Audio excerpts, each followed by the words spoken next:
Up in the sky, where radiance abounds, there is a luminous road. Hearts race away, suspended seamlessly. It is a sight to behold. We're on our way, let's go today, because we might be the only ones to ever be. Up off the ground with arms around, holding me tightly. There's nowhere else I'd want to be. The path is paved with colors filled with light. They cast a radiant glow. No end in sight. Now that you're here with me, let's chase the eternal rainbow. We're on our way, let's go today, because we might be the only ones to ever be. Up off the ground with arms around, holding me tightly. There's nowhere else I'd want to be but here with you.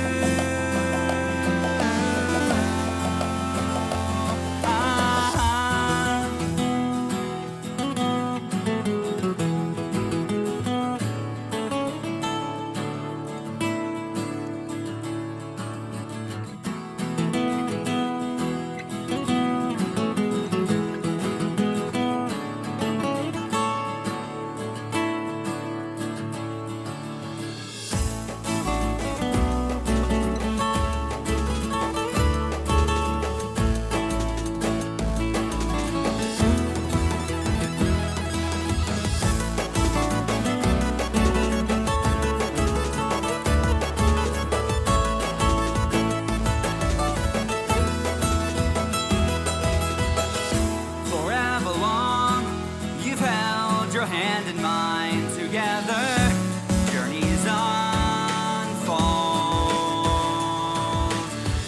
We've crossed the line, while we would love to stay. Our ride has come to a close. It's not the end, so don't pretend that we've solved the mystery. There's so much else that's left to see.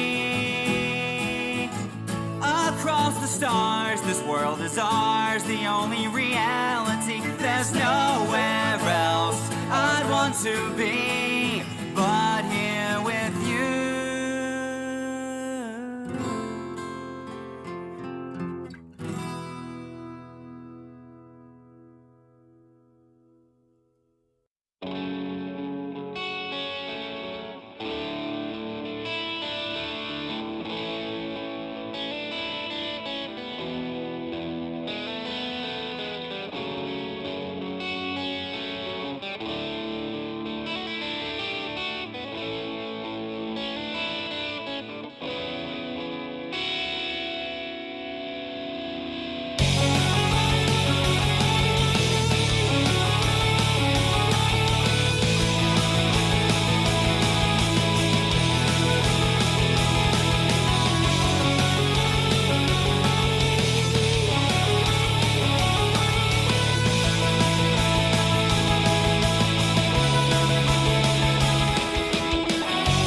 Looking back on all that we've been through, what is left and what else could we do? We've been down this road so many times before. Will I ever learn the way? Come back to you. Starting to see it's taking me, and now it is a part of me. I'm falling back to where I used to be. This touch of you is overdue. Now I can see, I know it's true. I'm falling back, yeah, I'm falling.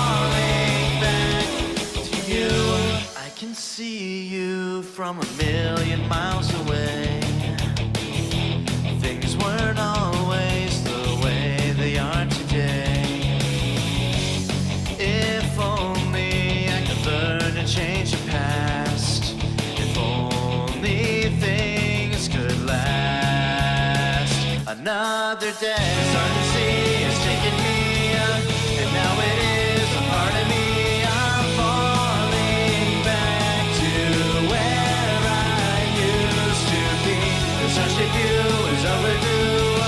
Now I can see, I know it's true. I'm falling back, yeah, I'm falling back to you. I'm falling back to you.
inside the VinnyMac's 9 radio show podcast, the most radioactive show on the planet.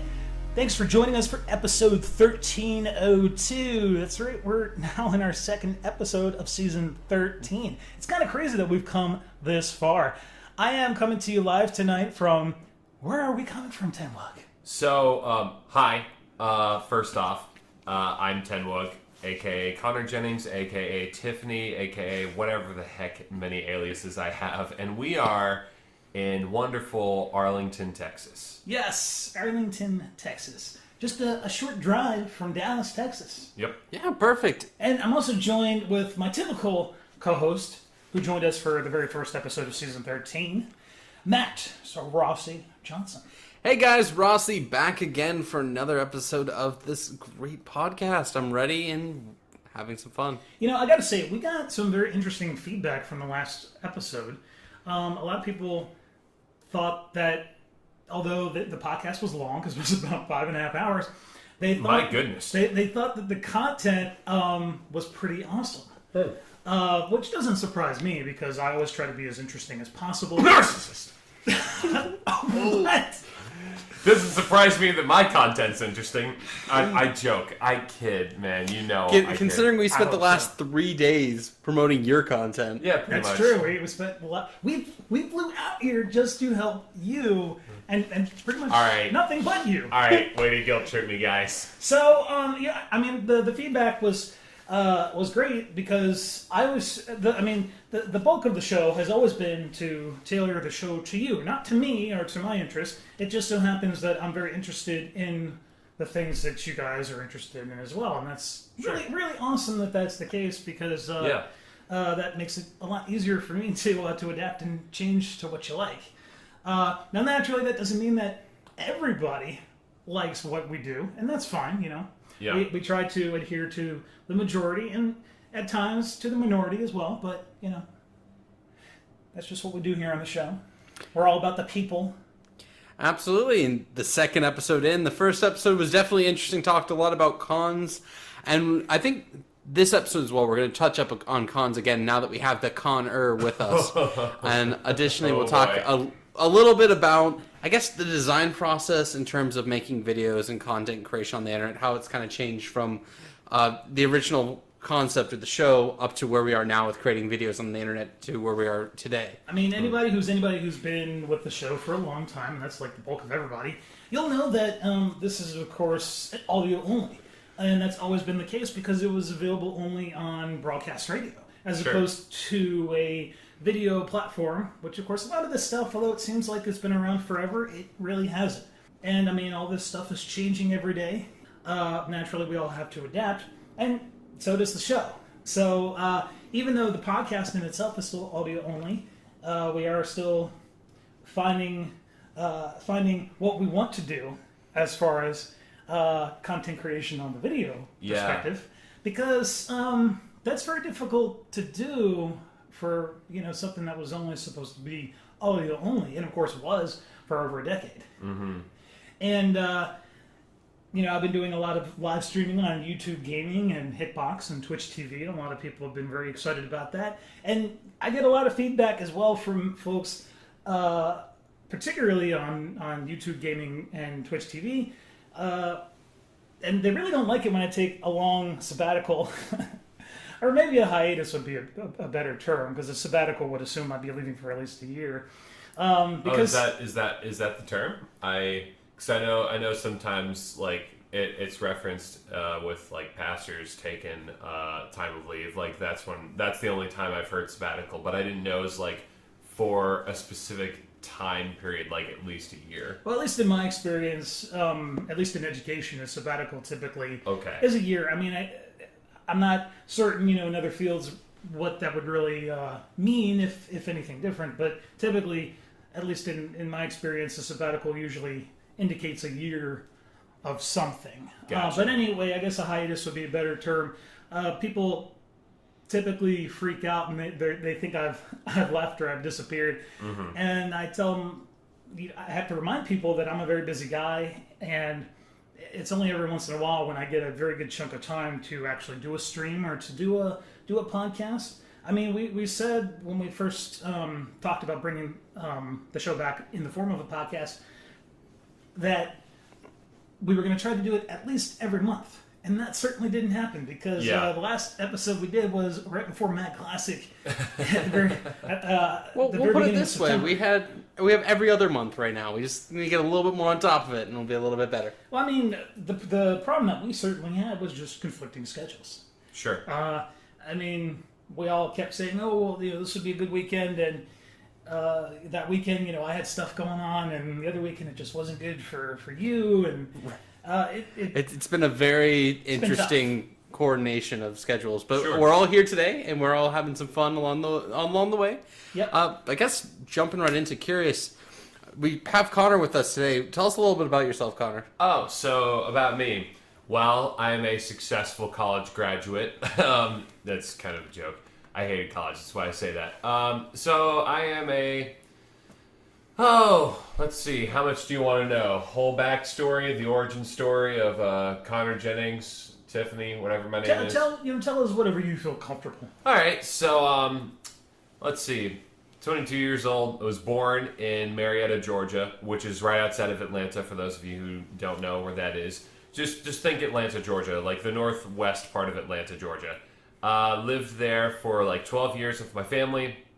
Then we moved down to South Georgia, and we lived in this little place outside of this town called Milan, which was very, very small compared to some place like Atlanta, right? I mean, it was a modern day village. Like that's, some people are like, oh, it's a town. Like to me, it was just a village, right? Yeah. That's the rating it had, and so jumping to that area was very interesting as a 12-year-old kid, right?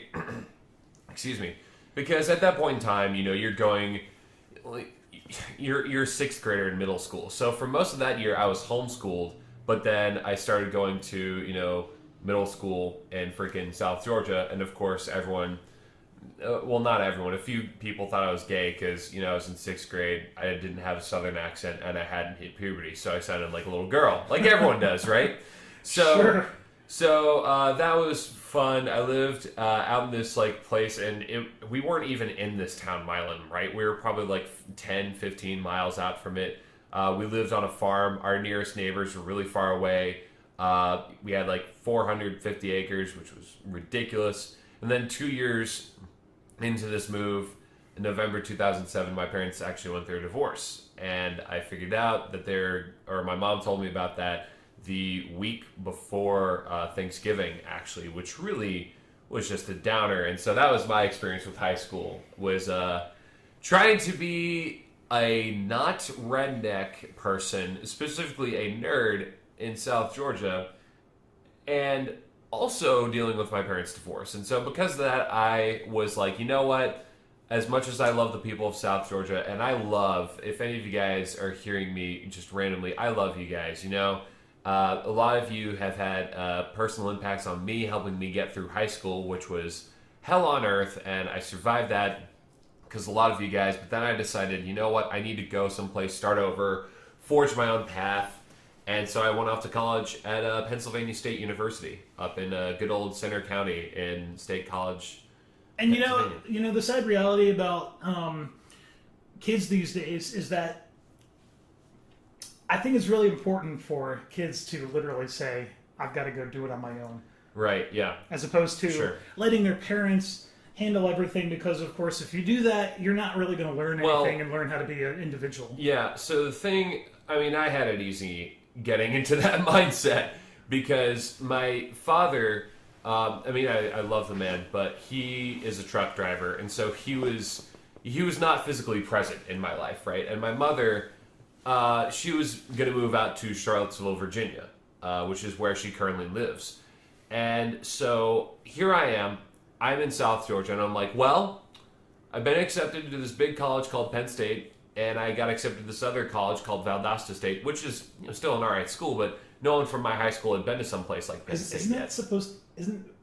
Valdosta? Well, I've always pronounced it Valdosta, but I guess it doesn't really matter. It's Valdosta. Okay, well, I've always heard that that's a party school. Is that correct? Every school is a party school, man. Okay. If you think about it, a lot of places are party schools. Penn State is, people like, it's the #1 party school in the country, which, why is that a good thing? I don't really care. But anyway, it's like, wherever you are, if you go off to college, if you want to party, you will find that scene no matter where you are. It's just, if you get enough people, you'll find that scene. So, okay. Anyway, so I went off to Penn State for 4 years, and it was kind of another interesting change because I was used to very much even though I didn't like it, I was kind of used to the culture of the Deep South, of the Southeast South, right? The Deep South, the Bible Belt, all that stuff.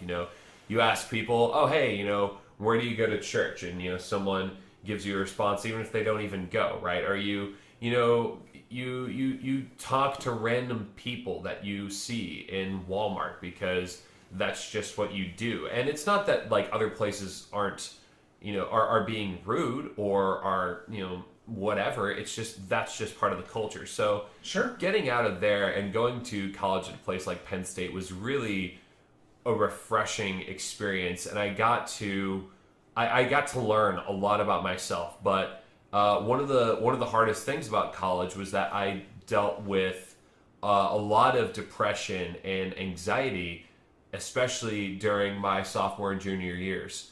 Now, I am totally comfortable talking about this. By the way, this isn't like, oh, Connor's uncomfortable talking about this, or oh, Connor still deals with this stuff. No, I'm perfectly fine talking about this. And the reason why I do is because I know, right? There's one of you guys out there is listening to this, and you are struggling with depression and anxiety. Well, first off, I just want to say you're not the only one who's ever dealt with that. Isolation is killer sometimes with depression and anxiety. It kills you silently, and it kills you alone from the inside out. You're not alone in having to deal with that struggle with depression and anxiety. There have been others who've dealt with that, and they understand you. I'm not saying there are others who've dealt with that struggle, and you need to stop complaining about your depression and anxiety, right? No, because it sucks. It really does. And especially in college, my sophomore year, this part of me, so backing up a little bit, when I went off to college, I wanted to originally do ROTC.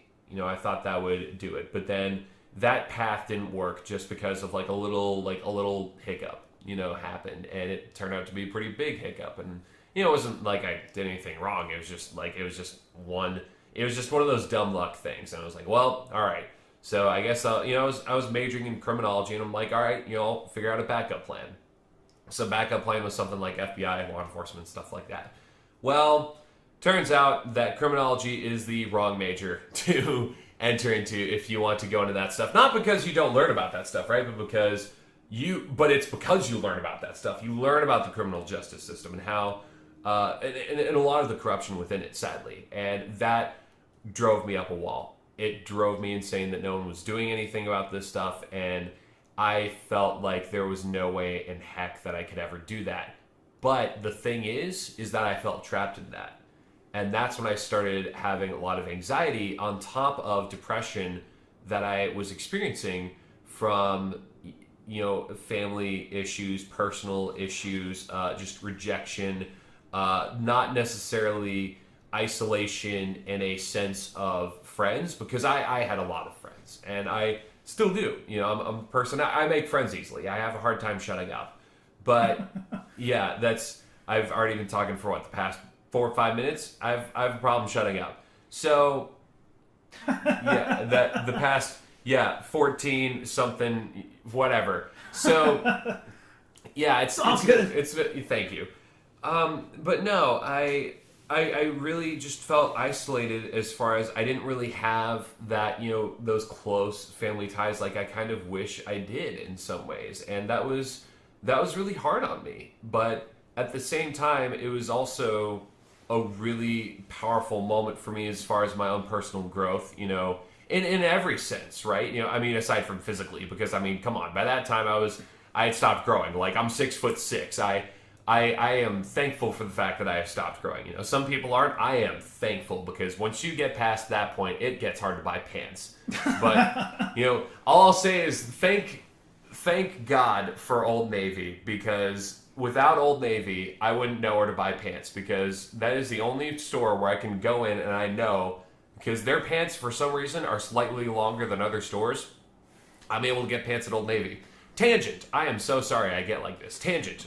Getting back. Irrelevant. Hey, there's nothing wrong with the tangent. Yeah. And I do think the point for it is that everyone at some point will have hit those lows. And a lot of times, either if you're in college or you're going into any major change in your life, right, it happens and hits. It hit me around the same time, too. Yeah. Right when you hit that, I'm now on my own for a good bit. I'm doing my own thing, and I don't really know my own identity. Right. It's that search for identity, which is the scariest moments of our lives. Yeah, but I had, thankfully, a lot of people helping me out. I shout out to my old college pastor / minister, Steve Lutz. To this day, possibly the greatest mentor I've ever had in my life, solely because, and he didn't do anything great. He didn't, or great as far as like he didn't like shoot lightning from his hands, right? He didn't teach me to do that. I'm still disappointed about that. I kid, but like all he did, one of the most powerful things he did is he just sat and he listened and he understood me and he just decided, I'm gonna live life with this kid. I'm gonna invest in him. I'm gonna try to get to know him. He just did that stuff, right? Oh, like that's I've been there. You know that. right. Yeah, like that's what you do. Like sometimes, like one of the most powerful things is just sit, listen, invest in people. And like this guy, you know, it was pretty much day one since I met him that he was doing this with me, and it was crazy. I'm so thankful for the guy. But no, yeah. So because of guys like him, and because of other friends that I've had, Dana Ray, another huge influence in my life, and just other people like that, it was actually after my junior year. That was the second time I had voluntarily admitted myself to the hospital for suicidal thoughts and stuff like that. And you know, talk about shame. Like if you want to know what shame feels like when you have depression and anxiety, it's when you're in the hospital, right? For not wanting to kill yourself. And that takes some humility if you admit yourself voluntarily. But yet when you're still sitting there, like that's, you know, the first time I was there, you know, I was kind of ashamed of myself, but the second time I just felt like, oh gosh, you know, I should be better than this, you know?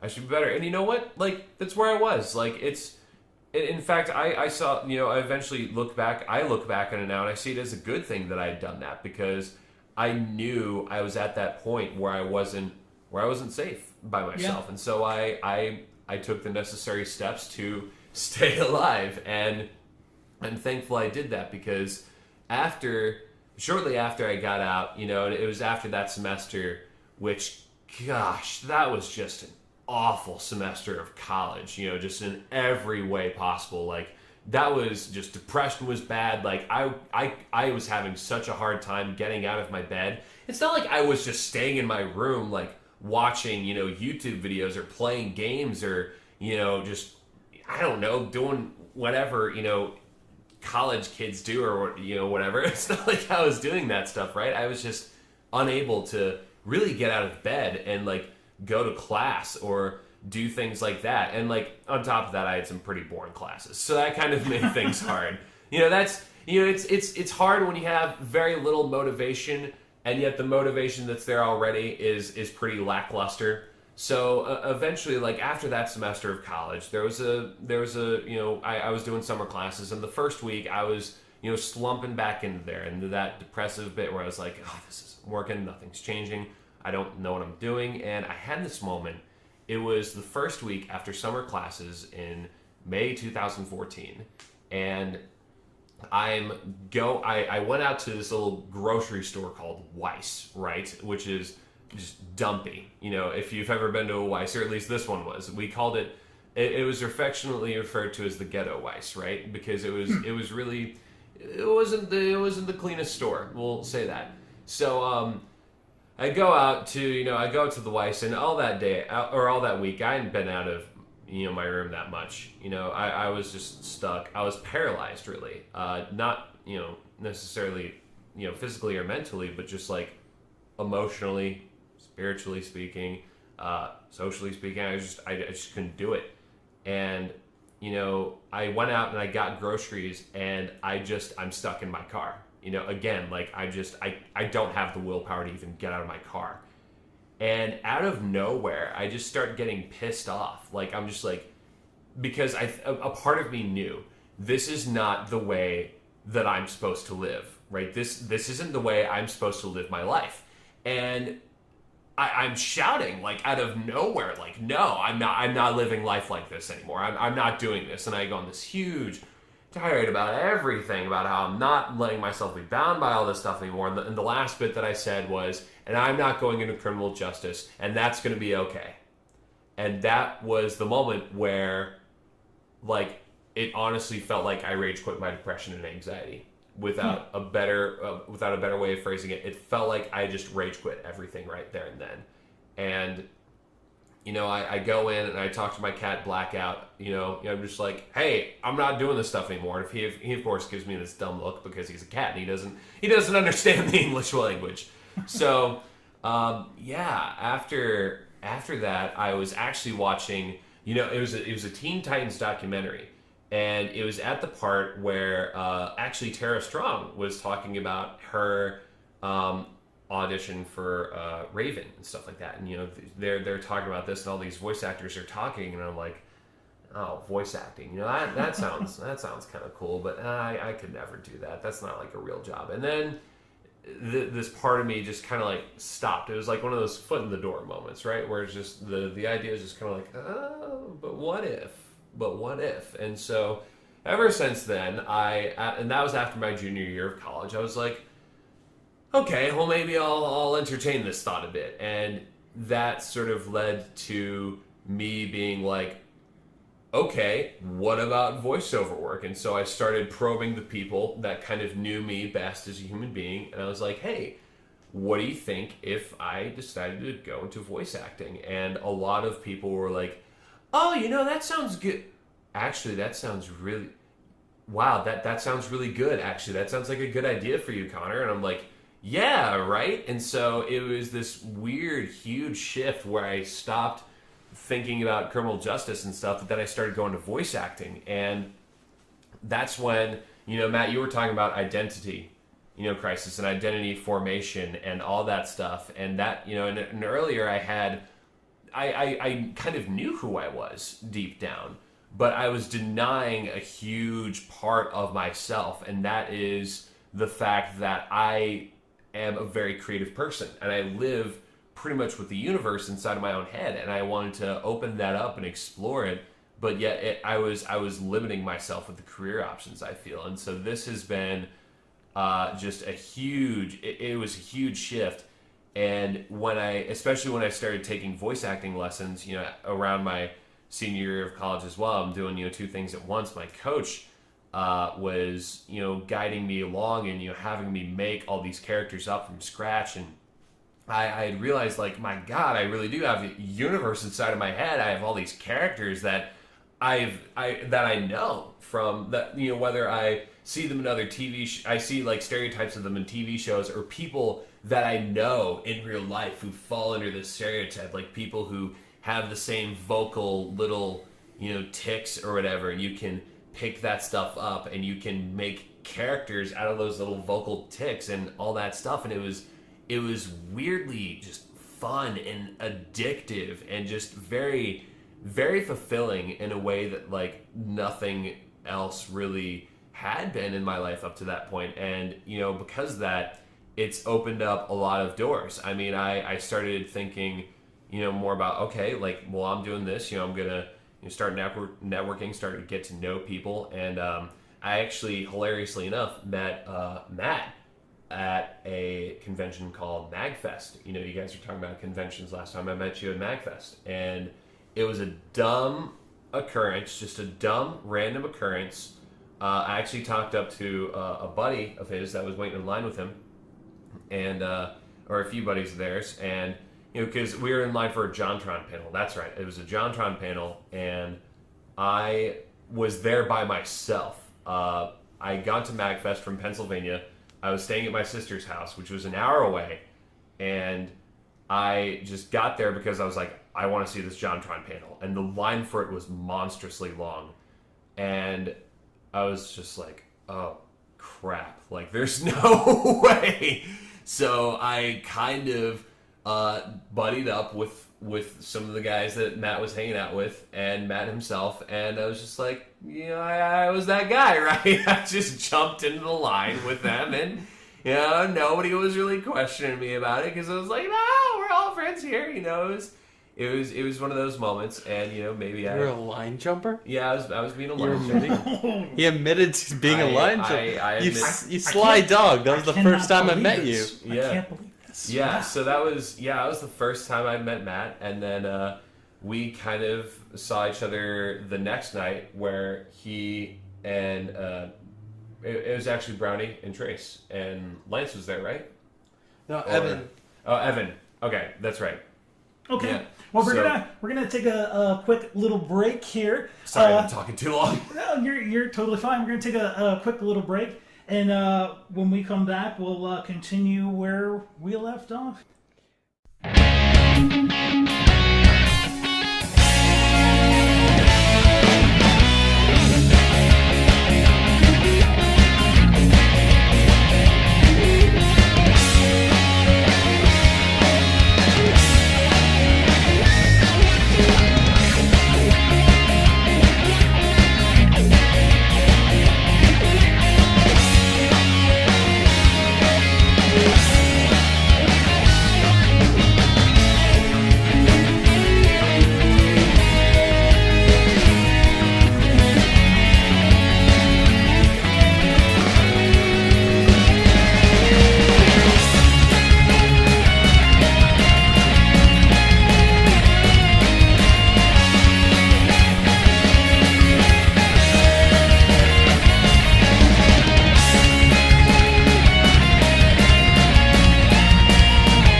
Welcome back, everybody, to the VinnyMac's 9 Radio Show podcast, the most radioactive show on the planet. Thanks for sticking around with us as we come to you live from Arlington, Texas, an awesome place outside of Dallas, Texas. So if you want to interact with the show, you can do so by doing such things as texting us at 314-32-VINNY. That's 314-328-4669. Message and long-distance rates may apply based upon your carrier. You can tweet at us at DJ Vince VinnyMac, and of course, Game Chumps Crew on Twitter. And you can also email us at the one and only at VinnyMac.org. And if you really, really want to send us promotional material or any kind of mail, you can do so by sending us whatever it is that you want to send us at VinnyMac's 9 Radio Show, care of VinnyMac Productions, P.O. Box 3359, Chester, Virginia, 23831. And also as a reminder, once again, if you ever send a nice cardboard box that has a little bit of your love inside, I am going to hug that box. You want to know something really funny about that? What? I have a box. You have a box for me? Well, it wasn't for you, it was for me. That came in the P.O. box specifically because of last episode. Oh my. I need to hug that person. In fact, it's sitting in my living room right now. I need to hug that box and hug that person. It's just an empty box with nothing in it. Thank you. Thank you. That's interesting. So, Keep sending them. I'll make a box fort. and just as a reminder, this is a podcast, so a lot of people get really confused as far as why we use such platforms as Twitch TV, Hitbox, YouTube Gaming, those that feature chat platforms. Although, yeah, they are there, we do not really utilize them because we utilize things like commenting in the description of the video, like on YouTube. Of course, we definitely prefer direct feedback through the means of email, Twitter, and of course through texting, which is definitely a great feature because, I mean, you can use your mobile phone right away without even having to be on Twitter or share with us your email address. Yes. Although I do realize that some people would probably be a little bit more uncomfortable sharing their telephone number than their email address. But, whatever works for you. Yeah. That's kind of the big thing about the show is that we hit on all the platforms so that we can get it to you. Yes. So, anyway, we left off talking about Tenwug here, a.k.a. Connor Jennings, about his MagFest 2015 experience. Yes. And I suppose we will continue where we left off. Yeah. So, hi again. Fun fact, MagFest 2015 was actually the first convention that I'd ever been to. And it was very fun. Not my favorite one, but it was still a very fun experience. Very interesting because I know you guys had gone like with other people to MagFest, or you were heavily involved with people there, or you were like meeting up with people again or doing that stuff. Me, I went in blind. So literally, it was just you. It was just me. I went down. My sister at the time was living in Maryland, and I think it was Lexington Park. Yeah, Lexington Park, Maryland. She doesn't live there anymore, but she was living there at the time. And I was staying at her place. I even brought my cat down to her so that way I didn't have to hire like a cat sitter for the weekend or whatever. So that way he didn't have to be alone for that weekend. But anyway, the cat's not important. What's important is that I had met Matt in line at this JonTron panel, and then kind of like I was saying beforehand, and then we kind of got to know each other through that a bit, and we talked about voice acting and stuff like that. And then the next night I saw them again at the Game Grumps panel, and I met another YouTuber type person. Well, I didn't know he was a YouTuber at the time, but I knew he was just another fan of Game Grumps like I am, Mohammed, who is a very interesting cat indeed. To say the least. God, it's Mel! Yeah. Oh my gosh, it's Mel! Yeah, so he was a really fun guy, and oh gosh, yeah, that was just even the panel, that the panel was okay, but the most fun part about that entire convention was like I got there after there was a voice acting panel where you could go and like do some voiceover work very quickly, and a lot of people were kind of impressed, and Wes Johnson was there, Matthew Mercer was there. Those are two very big voice actors. Look them up. Wes Johnson has done a lot of work in like the Fallout games, Oblivion, stuff like that, Skyrim even. Whereas Matthew Mercer, he has done work from, he was Levi in the Attack on Titan anime dub, and he's also done, he's the voice of Kanji in Persona 4 Arena Ultimax and Persona Q. He did Chrom, of course. How could anyone forget? He did Chrom in Fire Emblem Awakening. Very, very talented gentleman, but they were kind of overseeing this. Very, very kind gentleman, too. But they were both there at this convention, but I had just left a panel of theirs a little early, and I was like, well, I'm going to go check on the Game Grumps line. And, of course, people are already forming up at this line. And I'm like, shoot, there's no freaking way. So I decided, all right, I'll jump in this line, and I just jumped in with these random guys that I had met, and it's like the panel was starting at like 9:30, and it was 6 o'clock at this time, and I'm sitting here and I'm like, crap, like I don't know anyone here. I'm sitting alone. I've got my 3DS, but that's all I got. I got my 3DS. It's time to make friends, because I'm a very extroverted human being, and when I see a lot of people, I'm just like, like I said, I have a hard time shutting up, and I like making friends. So nothing wrong with that. Yeah, nothing wrong with that, exactly. So it turned into, at first I was like doing food runs for people, right? Because these people were waiting in line for so long, and so I like got water bottles, I got like snacks for people. I was going out and getting all this stuff, and people were like defending the fact that I was in this point in line and all that. And because they're like, no, this is the food guy. He's cool. He's good. And then eventually we moved out of that waiting area, right? Because there was another panel before Game Grumps, but they had us waiting in another room at that point. And by that point, the line was actually pretty long too. So what ended up happening is they moved us out into the hallway after everyone goes into this other panel, and we're all again waiting in line for Game Grumps. And of course, like this isn't even like half an hour, 45 minutes, or no, it was probably around 7 o'clock, and I'm like, I am bored out of my mind. Let's have some fun with the people here. And so we kind of just randomly started singing songs. It started out with All Star, by Smash Mouth, because both Game Grumps actually don't really like that song. So I was singing that as just a joke. And like the shadow puppeting at the end too. Yeah, the shadow puppeting. I was the one who started that in the room at MagFest. People singing All Star. I was screaming that in the top of my lungs, so that way people would start singing it, and it happened. And that was a very interesting feeling. But that was even more fun than the actual panel, just because I got to meet and hang out with so many very, very wonderful people that. They weren't like, big people, but they were just people. And they're part, it's part of the community. That's the big thing. Right. And, the people who comment on those videos online, they see that and they're like, oh, you're just a bunch of no-life people. You're just a bunch of like... Not only that, but they're, the people who are making those comments, you're not going to find them at any of these events. Yeah, exactly. And if you do, you're probably going to be escorted out very quickly, so... Yeah, exactly. Like... I'll clock you, I'll clock you out, whatever. Anyway, so it was just, but ignoring those guys, it was just a really fun experience, and I actually started considering, randomly, YouTube type stuff, because Matt had talked with, Matt was, sitting kind of near or with other people who were kind of like, who is that guy? Who is that person?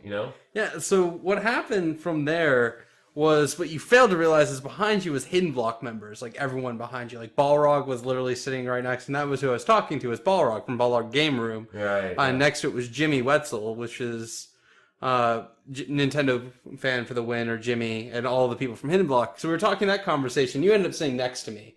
So then you were hearing us all talk about different YouTube videos and old YouTube stuff, and you interrupted halfway through, and we jumped right in. Oh, yeah. Yeah. So it was weird. Like it was, because of a lot of you guys, and I actually even got to meet some of them and be like, hey, because of conversation you had with someone else, after I graduated from college, I was just like, screw it, I'm going to start a YouTube channel, right? Because I considered maybe toying around with live streaming a bit, but and I started out on Twitch live streaming under the alias The Northwest Gamer, and because of that, the first live stream I did was after this guy Justra, who did his live stream. He was like, all right, by the way, get ready to live stream. Now, I was making cheesecake at the time, which was also hard, so I had to deal with cheesecake, and this guy was like, I'm hosting you now, so you better get ready to live stream. And I was like, oh, crap, dealing with that. And I was actually playing Sunset Overdrive at that point in time. But then... The greatest thing on earth was born out of the Northwest Gamer, though. Yes. That is Twink the Redneck Star. Okay, let me talk about Twink the Redneck Star. So I am, like I've stated, I can talk about Twink the Redneck Star, right, Vinny? You can talk about whatever you want. Okay, I just want to make sure. Sorry, I'm just really excited. I always get very happy when I think of Twink the Redneck Star. He's precious to me. So I'm a voice actor. Like I've stated in the past, and I like just creating dumb, goofy voices, and characters and all that stuff, right?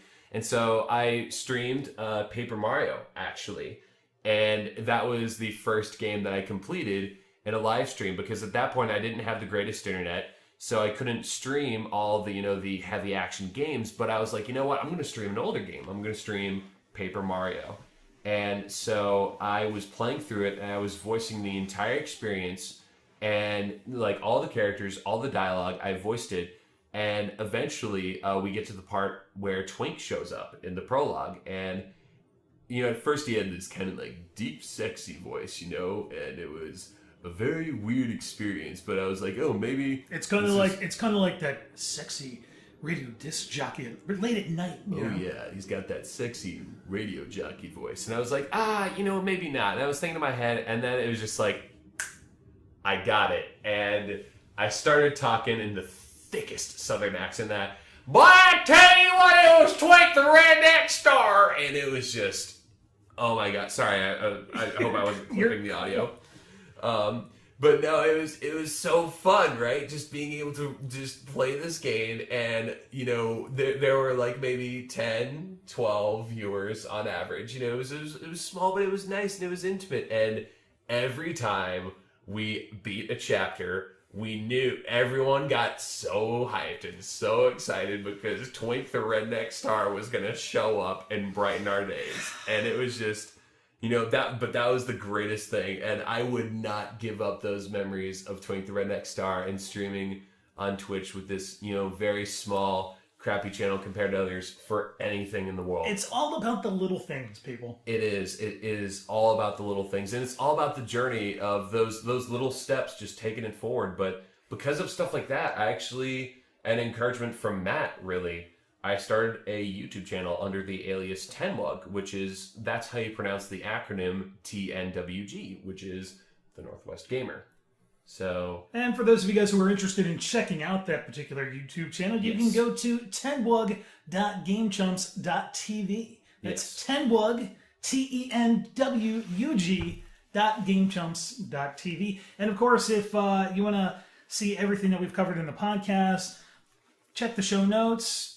Check the contact info, or just see what's going on. You can go to VinnyMac.tv for all the info and click on the podcast link and see what's going on. We're going to take a quick break, and after we come back, we'll continue talking about more stuff.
All right, everybody, welcome back to the VinnyMac's 9 radio show podcast, episode 1302, coming to you live from Arlington, Texas. Thanks for having us tonight.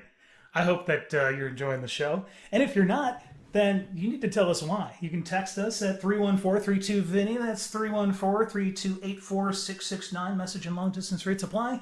You can email us at theoneandonly@vinnymac.org. You can tweet at us at DJ Vince VinnyMac or at the Game Chumps Crew Twitter handle at Game Chumps Crew. And of course, you can visit the website at vinnymac.tv, get all the cool insides of what we got going on, see what's happening. And you can send us snail mail at VinnyMac's 9 Radio Show, care of VinnyMac Productions, P.O. Box 3359, Chester, Virginia 23831. That was an interesting one. Yes. So we were continuing where we left off, talking about MagFest, community, all that stuff. Right, MagFest community and how that convinced me into going into live streaming with Northwest Gamer. Of course, the wondrous Twink the Redneck Star, Paper Mario. Just, you don't really expect someone normally to play a Paper Mario game and voice a star kid, right? Just this tiny, adorable little kid. Who rightfully, if he had his correct voice actor, it'd probably be Tara Strong, voicing the kid or someone like that. But no, instead he gets the 22-year-old hotshot college student who's like, I know what's the right voice for this dude, Redneck, and it's just, it was wrong in all the right ways. I gotta tell you, if I were in his position, that's not what I would have guessed. Yeah, it was wrong in all the right ways, as I kind of say it. And yeah, after that, I tried doing some other games, but due to a complication of just a bunch of things, college, my internet being stupid, I kind of had to step away from Twitch live streaming, which I kind of wish I could get back on it. But unfortunately, just haven't had a lot of things go my way in that regard. But it's cool because now I do a lot of YouTube stuff under, like I kind of mentioned, and Vinny has been mentioning for me under the alias of Tenwug, and Tenwug is kind of now one of the main things I do. I along with the voiceover work, obviously, being my flagship thing, and then as well working on other projects that Matt is kind of involved in, some of those on the side. Raise the eyebrows a bit, all that stuff. You know what I'm saying? The eyebrow raise, but now. Tenwug is weirdly becoming this flagship for me, because what and this is something that even if I only have a small number, because it's a small channel, it's a grassroots movement channel, I guess, but one thing that I desire for the channel to be, and this is because of a lot of impact with my own life, is sort of a stance against this notion, right? This feeling that you don't have worth as a human being until you earn it, until you work for it, until you do X and such certain things, right? I'm very much against that idea, and I guess Tenwug is kind of it's my weapon against that, right? It's dumb humor, it's dumb, stupid, self-aware, incredibly meta humor, and it's a fun time, I just want people to watch it and to feel like they can laugh, they can have fun, and that they know that, and that you guys know as well that you're a gift, and that your life has a lot of meaning, and that you shouldn't throw it away, or you shouldn't beat yourself up because you're not good enough, or because whatever this means, you haven't arrived, right? Like what does that even mean, right? I don't think we arrive as human beings ever. I don't think we're created with that mind that, and some people are like, oh man, life's a journey, right? And they say that in a corny manner, but it really is. It's not about where you end up. It's just where you're going. Sure, strive for self-improvement. I'm not saying that. I strive for self-improvement, but I don't make my worth in my achievements, my accomplishments, which is something very American, right? Yeah. And I want to stand, and Tenwug is my weapon against that. And my, and it's not the most powerful weapon, but maybe one day it'll get very powerful, and I'd be honored to help others escape from this mindset, because again, with my anxiety, that's something that trapped me. I felt like I didn't have worth at that point because, you know, I hadn't had that career yet. You know, I hadn't arrived because I hadn't graduated college. Before that, I hadn't arrived because I hadn't graduated high school. Before that, I wasn't even in high school. You know, my life was constantly trying to get to the next thing without enjoying where I was at that point. Yeah. Whereas now I'm able to enjoy just where I am, you know, and just kind of feeling like I'm not waiting for the next big event. I'm just living life. Well, and you know, it's good. that's a good point, because people will argue all the time that I'm incredibly successful and that I do this and I do that. Well, yeah, it's true. I do a lot. But the fact of the matter of that, we discussed this on the previous episode, to where, yeah, I do a lot, but the economy's crap and I don't really make a lot of money considering what I do. Sure. But at the same time, where I'm getting at with this whole thing is that I do a lot. I do have a lot of power, I would say, but I don't really see myself as being quote unquote successful, because all of that is relative to what you're trying to do. Sure. Yeah. And although, yes, I am successful in most things that I seek out to do, because most of the time, my whole attitude is trying to solve problems. Sure. And trying to find every way to solve those problems within appropriate boundaries. But I mean, the fact of the reality is that I'm constantly doing stuff, and as a result, even though I finish projects, I'm always starting new projects. So I'm constantly feeling like I'm not really going anywhere, even though to the untrained eye, that's absolutely not the case. Right. Yeah. And that may sound really weird to some people, but to me, that's just how it is. No, it's how you. I mean, one of the most valuable quotes that I've heard was from something that I went to something back in high school. I don't remember the name of the organization offhand. Actually, it was like Leadership America, something like that. You know, I was in a high school ROTC. It was JROTC, and I was one day our senior Army instructor. You know, kind of the instructor of the course. You know, he handed me this thing. He's like, "Hey, you have my recommendation, and you've been, you know, like, I really want you to go to this thing." And it was kind of like, you know, how to become a better leader, essentially, while even you're still in high school. And one of the most important things that I learned from that, and it's something that sticks with me to this day, or one thing that I was told, is perception is reality.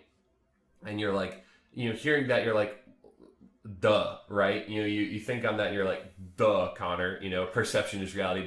But think about it, like, how someone else perceives the world, well, that's the world for them. So, you know, if you're like, well, Vinny, you know, how come how come it's you know, how come you have that attitude? Well, we'll try to understand, you know, try to understand Vinny's perception, right?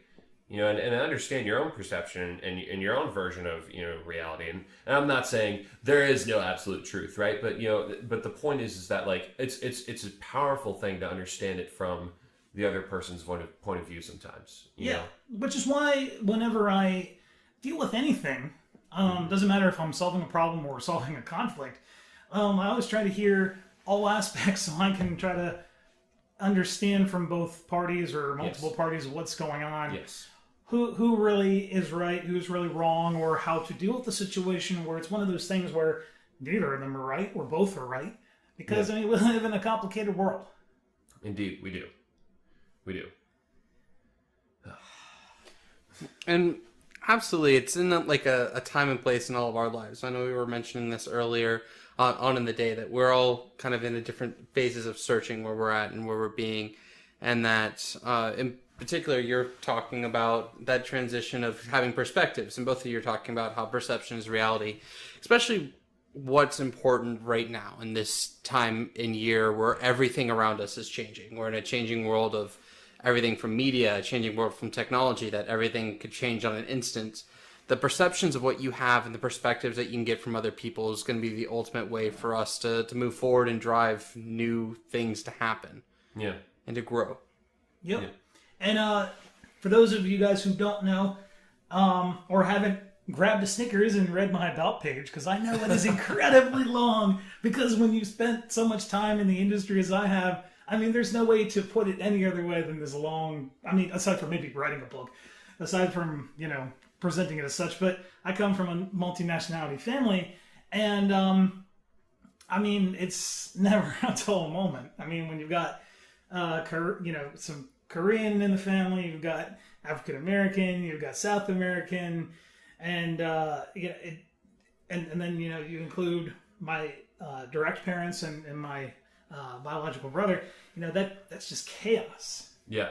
And I'm not going to sit here and tell you that we're a perfect family, because we're not. We are a pretty crazy family.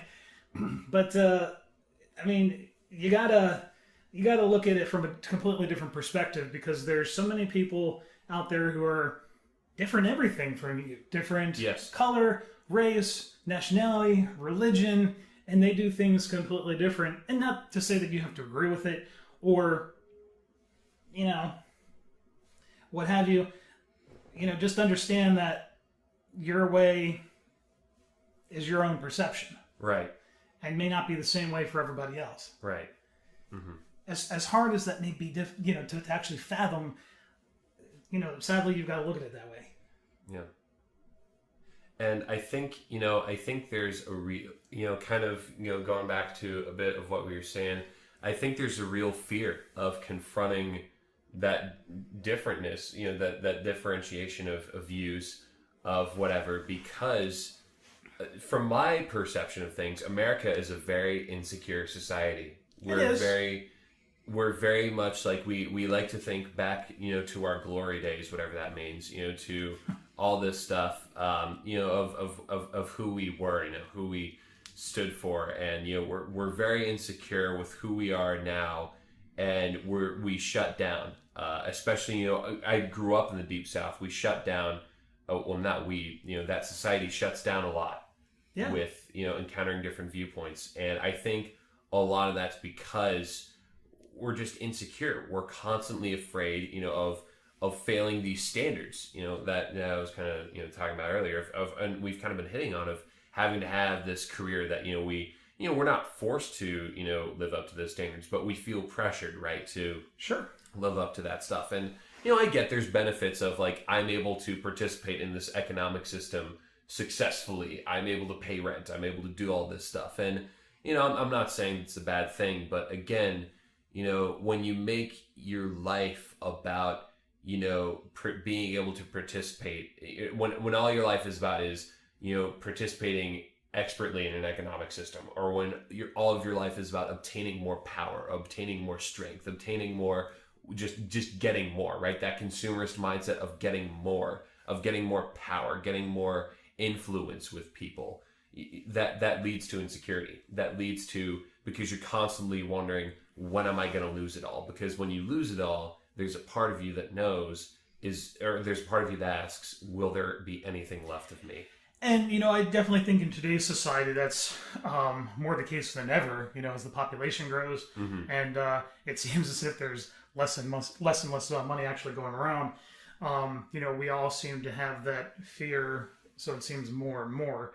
And I mean, I think my parents are certainly in that same boat, to where they're retired and they've got their pension, Social Security, what have you, whatever it is they're actually getting. Sure. But in United States economy here, that's what most people who are retired are getting as far as any kind of income, and that may be enough for them to survive. That may not be. However, for people in such a situation, they're constantly saying, well, when will it be that we won't have enough to be able to survive? Sure. Yeah. Or, like my parents, for example, not long ago, they had an issue with their air conditioning system, which, similarly to what happened in one of my offices not long ago, put a hole in their basement. Ooh. Because the coolant line was actually leaking. For some reason, the coolant line actually goes along the ceiling of the basement. Right. And so, apparently that coolant had been leaking for quite some time. And,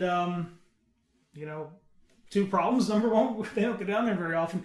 And number two, that was one of those things that took a very long time to build up before it became a problem. And not only was that a pretty expensive job to repair the damage, but also they had to replace the entire unit, because once that happens, at least with the age of those particular units, there really isn't anything you can do but replace the whole thing. And of course, Yeah. for the house that my parents have, that's a pretty expensive ordeal because the unit is custom built for the space that it's in. So, that's a lot of money out of their pocket.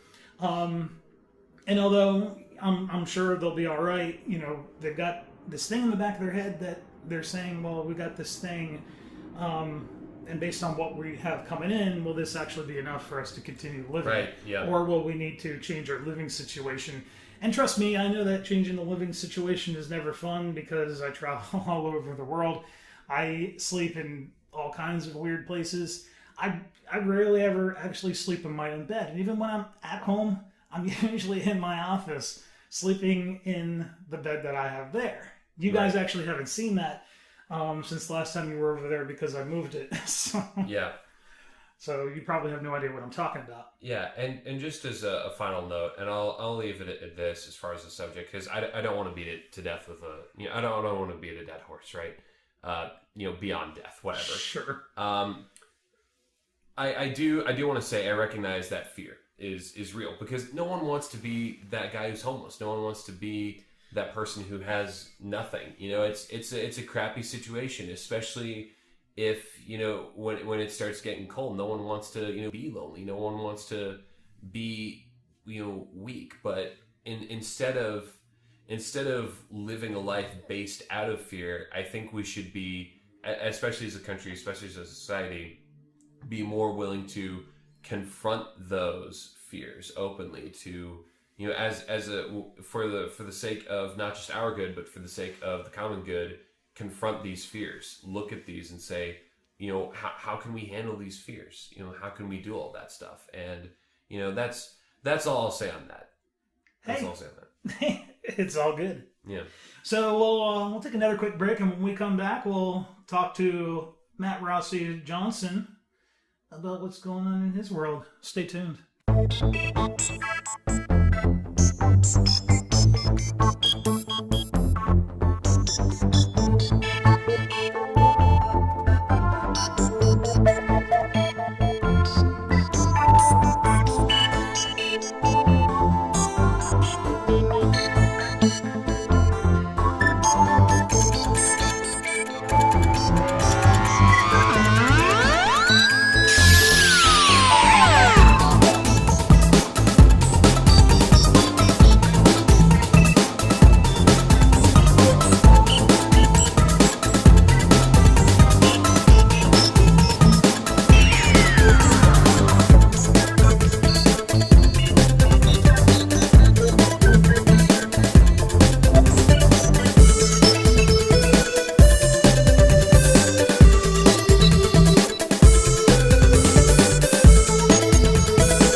Welcome back to the VinnyMac's 9 Radio Show podcast, episode 1302, the show that cares so much about you that we simulcast on multiple platforms to ensure that we bring the program to you as it happens.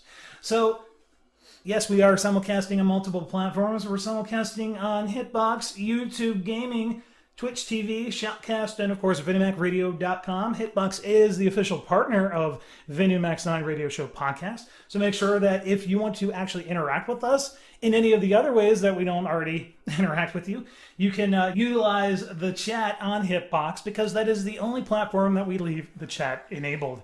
The only way that you can actually utilize the chat on Twitch TV is to subscribe, and we do not have that enabled. And of course, it's completely disabled on YouTube Gaming. And if you become a VIP on VinMacRadio.com, you'll have exclusive access to all previous recordings, in addition to individual tracks, and you'll have the direct chat to be able to interact with everybody else. And you can find out details about how to get access to the VIP stream and website by emailing promo@knocktalk.com. And details about that are on VinnyMac.tv. So we left off talking about Connor Jennings, voice actor, talking about his cool journey to where he is today. I have no idea what I'm doing with my life, and it's fun. And that's all that matters, I guess. I mean, that's not really the truth. I kind of do know what I'm doing with my life, but it's whatever. But anyway, so we were kind of going to switch on over to what's going on over... That's right. We were going to... other end of the couch. We were going to talk to Matt Sarasi Johnson about stuff that he has going on, including content creation on YouTube. Ooh. And some other things that he has going on that he'll talk to us now. So what's going on, Matt? What brings you on the show? Aside from the fact that you were on last episode. Besides the fact that I'm about a regular at this point in terms of 2 out of 2. Must retell. But overall, since the last time we were talking at Mac Classic territory, it's been a lot more focusing on. I've been working at the trading card company that I was talking about last time, where we were first starting out with that. For those you don't know, I work at a children's trading card company and do a lot of designing in terms for a new game that's launching pretty soon. And through that process, it's been a very interesting working with so many different people that are very random and creative. I know Connor's recently been getting more involved in that as well, so I'm going to start working with that kid in that sense too. That kid? Hold on. I'm not a kid. I'm an adult. I have my adult license. Aren't you technically older than that? Yeah, actually. I'm older than you by 6 months? Not the point. Yeah, no, that is the point. I'm not a kid. That only applies to me and Reed, not Connor here. Okay. Other than that, I've been working on the new YouTube channel stuff. We've been working on about 4 new animations that are hitting soon. One that's actually a 10-wug animation, along with the Weaponology series around the corner, which I've been really excited. Been working on that for about 7 months, and I'm super excited to bring that out to the front ground for everything there. And then some other cool videos along the way about my journey this past year. More particularly, we've mentioned about homelessness and everything from there. I've been through kind of a rough year. So it's really showing a journey between what happened there to where I am now, and kind of giving everyone an open dialogue to say, even if you have your life turning a bad way, you should always keep going at it because you never know what's going to happen. Exactly. Yeah, absolutely. And other than that, it's just been taking life day by day. I've been moving my stuff from North Carolina going down to South Carolina right now, and that adjustment over there to making it my own studio space out there, and it's been interesting, to say the least. Sure. Now, I actually, if you don't mind, I have a question for you because I, like I've stated earlier, I have, this little YouTube channel, 10wug, but that started back in May 2015, and before that, I didn't really have a whole lot of experience with starting and YouTube channels and launching content on them. I wasn't a content creator, whereas you've been a content creator for a lot longer than I have, pretty much since about 10 years. Yeah, dang near the beginning. So that is pretty much the opposite, right? Whereas I didn't really start watching content creators regularly until guys like Peanut Butter Gamer came along, or I found him back in 2011. PBG and Tobuscus was another guy as well. But even before that, I didn't really have a whole lot of people that I had followed, and I wasn't really into YouTube or think of it as like a legitimate career for some people, or it's just a passion. I just thought it was a collective for dumb videos. So I want to hear your experience as far as seeing the way that YouTube has changed over the years, right? Because you're one of these quote old tubers, I guess. Old some people might tubers. say. Old You're an old tuber, and now I'm this newer guy. So I guess to start that off for you, I've been the last 10 years, part of about 12 different YouTube channels. I had to actually, if counting Press A to Play, which was something that happened this year, that would be the 12th channel I worked on. So it's been a journey. It sounds like it's been a video channel a year. yeah, At that point. But the biggest thing that I found was not a single person at the very beginning knew what to expect. Walking in the first couple days, when I first started my channel, it was after watching Doc Jazz's Ballad of the Windfish video, and that was very early arbitrary YouTube days, and there was nothing on there. In terms for web series, you had that, Smosh, and Stupid Mario Brothers, things of that nature were very low quality and very kind of to the cuff. Very fun, relaxed, childish, and just having fun along the way, and no one ever thought it was going to be a career. When I first started and I joined the SOS Brigade, which was a Pokemon-based forum with people like Munching Orange, Spirit of Steel, Datai, all these people that may or may not be larger people now, or even Markiplier before he started going up into the higher ranks. It was this moment where we all knew at the same time that this was fun. And we wanted to see what would happen if we pushed it a little bit further. So then we had these moments where I remember the first time, me and about 4 other people in a chat room, and we were all talking about what would happen if we made Pokemon games where we interacted with each other, where we had some arbitrary, stupid goal. Nuzlocking was something of a webcomic at the day, and that was very common around the corner, but what we were talking about is doing something stupid. So we all picked a Pokemon type, and we played through the games with a single Pokemon type, and what we decided to do is make live action mixed with with commentary on top of video games. It was some of the early days of Let's Playing. At this time, you had Proton John, of course, and you had early Chugga Conroy, where he was at about 1,000 to 2,000 subscribers.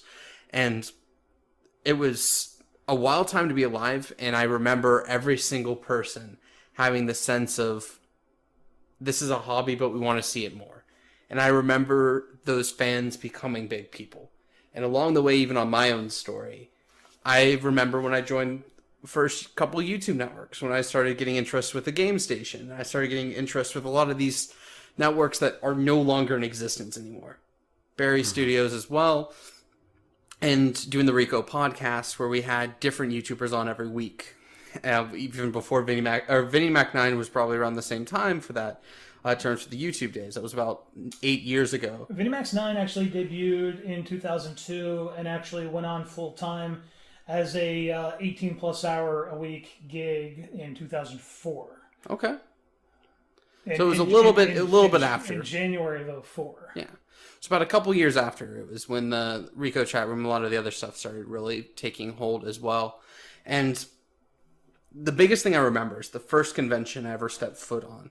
And it was a smaller version of Animazement, and having myself been noticed for the first time, having someone come up to me and tell me, hey, I really like those videos you do. They're really stupid. You have the stupid rockfish that goes with you, and I think that you're terrible at it, but you're fun to watch.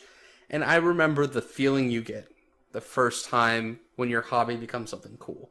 And I grasped onto it and kept going forward. Day after day making new content, and then meeting a lot of cool people on the way, whether it's been Logan, or I Might Be Lonk, or Brian Brownie, or which Logan was Black Rain, or even Cam, who was one of my major forces of animation and editing. He helped teach me animation, and when he passed away in February, I got a lot of that stuff back from him, and I got a lot of that motivation kick. There was this time in college, like yourself, where I had an identity crisis, fast forwarding all the way through about 8 years. I had working on channels that were 100,000 plus YouTube subscribers, and I had a lot of views from there. It sounded like it was successful, but the hardest thing is I had an identity crisis where I didn't know who I was. Sure, I know as part of these people, and at that point I had a creative sponge, where I was at this moment where I didn't want to create anything anymore. And all of a sudden, I was approached with the opportunity to try to see what would happen if I just went for it to create our own kind of system to manage things. And even though that original idea failed, and it sent me on the spiral where I wasn't in school anymore, and I was on my own, I was basically on the streets poor, I got approached to multiple things. Like I went to MagFest, and I went to all these places to meet people, and along the way, losing Cam, which probably this year, losing Cam was probably the most defining moment of my life at this point. Yeah. Other than even like MagFest, because all these events happened from it, but that was the trigger point. That when I lost him and I got back all the paintbrushes that he borrowed, all of the sketchbook, and I actually had the sketchbook, I still have it back at my house, that when me and him were the second year of college and we were in the same dorm room, he asked to borrow that sketchbook. And then he borrowed it for the whole year, and he made sure to give it back to me after when he passed away. That their parents gave it back to me, and there was a sketch in it, and it was this idea that we came up with about reflections and mirrors and cracking of people, and I broke down and lost it for about 2 months. I was a shell, and I'm sure both of you kind of saw that part of me at some point during that time between February and like late March, April. Oh yes. Sure, yeah. And where I was not a human in the best sense of the word. And then once we got to the opportunity for MomoCon, which was in May for me, which is a major important one, in Phoenix Comic Con for y'all, which tale of two cons, if I can say for that.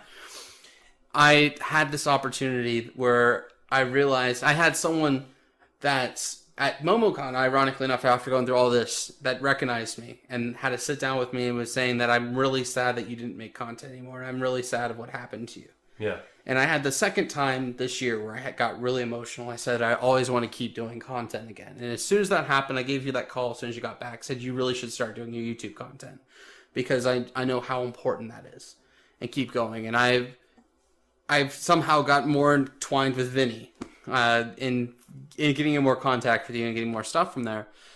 And I decided I want to be more on a creative route. And it's kind of where my life's been projecting now, with whether it's been part of the trading card game and pushing that forward, or even just creating content now. I'm really excited for what I'm bringing to the table with the upcoming years, because I know of how much it took to get there. Whether the 10 years in the past or even the 6 months I've done growing now, I know that exponentially there's something new on the front end. And I think that every person that's listening to this right now, you could be 50-year-old, or you could be 20-year-old, you could be even some new 14-year-old kid listening to VinnyMac 9. No matter what is going on in your life right now, you should always know that you can take the time to work on yourself and then work on something you truly want without anybody pushing you back, because it's never too early to pursue what you want, or never too late either. Yeah. Yeah. Thanks for sharing. I know it's definitely very interesting to hear, like I said, because I'm still very new to this YouTube game, right? You know, I've got, you know, at the time of this, I've got, you know, 80 subscribers, you know, so 100,000 subscribers, you know, working on a channel like that, it seems so foreign, it seems so alien, or even, you know, the fact that I've only been on here, you know, since 2015, you know, the fact that, you know, people, you know, uploading back in 2007, I mean, sure, there were videos online, right? There were, you know, the videos you had, they're taking the Hobbits to Isengard, which I think was one of the first ones I watched, along with the Lloyd to Leak spin, that video, which was, that was like one of the videos I remember watching the most of. And another weird thing as well, because I remember my first upload was just, I believe I still have the date on there. It's December 14th of 2006. Dang, that is ancient. All of that video was literally this old footage of me watching a space launch and me going, "Ooh, the spaceship!" going by. That's so weird to think that was that's about 10 years ago now. That's 9 years, you know, back in 2006. That is, I mean, and it's not like, some people might be like, oh, 9 years ago. That's not too, you know, that's not too long ago. For me, that was... Well, in terms of the age of YouTube, that's a long time. Yeah. That is a long time in terms of internet years and YouTube years, especially. I was 12. I've literally have had the majority of my life, almost half of my life, spent having my whole life in front of an audience, like where I've shared my life with everybody and been very public with my life. And I think that's the weirdest thing that's happened with our generation is this idea where we are very publicized. We have Facebook, we have MySpace. Even back then, there was more of a choice. You didn't have Facebook really pushing or anything. Well, I mean, for me, I didn't really... I mean, I was on social media as soon as it started. Yeah. And, I mean, that's my mid to late 20s we're talking about. Because, again, all this stuff isn't really that old, even though it seems like it's been there forever. Right, that's the weird thing. And we were talking about Twitter earlier today about how it's been around for a while, but of course, it wasn't until maybe a couple of years ago where people actually started using it. Sure. Because the idea of how it works was all based on the concept of SMS text messaging. Right, yeah. And of course, most people were on metered SMS plans, and we're not going to sign up for a service like Twitter because there's a high potential you might go over your limit. Yeah. And same deal with smartphones. Most people didn't really have a smartphone until maybe a few years ago. Mm-hmm. And there was no real need to have a service like Twitter or Instagram. Well, Instagram, of course, is fairly new anyway. But, services like that to where there was no need. So back when I first started doing radio, it certainly would have been a perfect idea to have all these social media outlets to be able to put all this stuff, which is probably why... I had to work so hard to make it as successful as it was, just because the internet just wasn't where it is today. Yeah, it wasn't. And I mean, when I left radio, smartphones were a brand new concept. If you had one, you were doing very, very well, or had a rich parent, one of the two. Mm-hmm. So, even for me, it's definitely an interesting thing to look back on, just in the fact that if those things had been around, I'm sure my user base would have been even larger. Right. And my user base is pretty incredible, pretty incredible size when you consider the fact we didn't have that stuff. And of course, any of you guys who know about the show, which is most of you guys, know that the show technically ended at the very end of 2009. So it's been a few years since we actually have done a show, as far as the concept of an FM show. Right. 2009. Now that's crazy. Yeah. So most of what I've been doing lately, as far as broadcasting, has been primarily in writing, directing new content, and of course, trying to drag popular channels out of trouble that program managers have thrown them into. Right. It's a very interesting life, I've got to tell you. But social media technology has come a long way. Most of you guys out there who follow me know that I am the world's biggest technolust that ever walked the face of the world.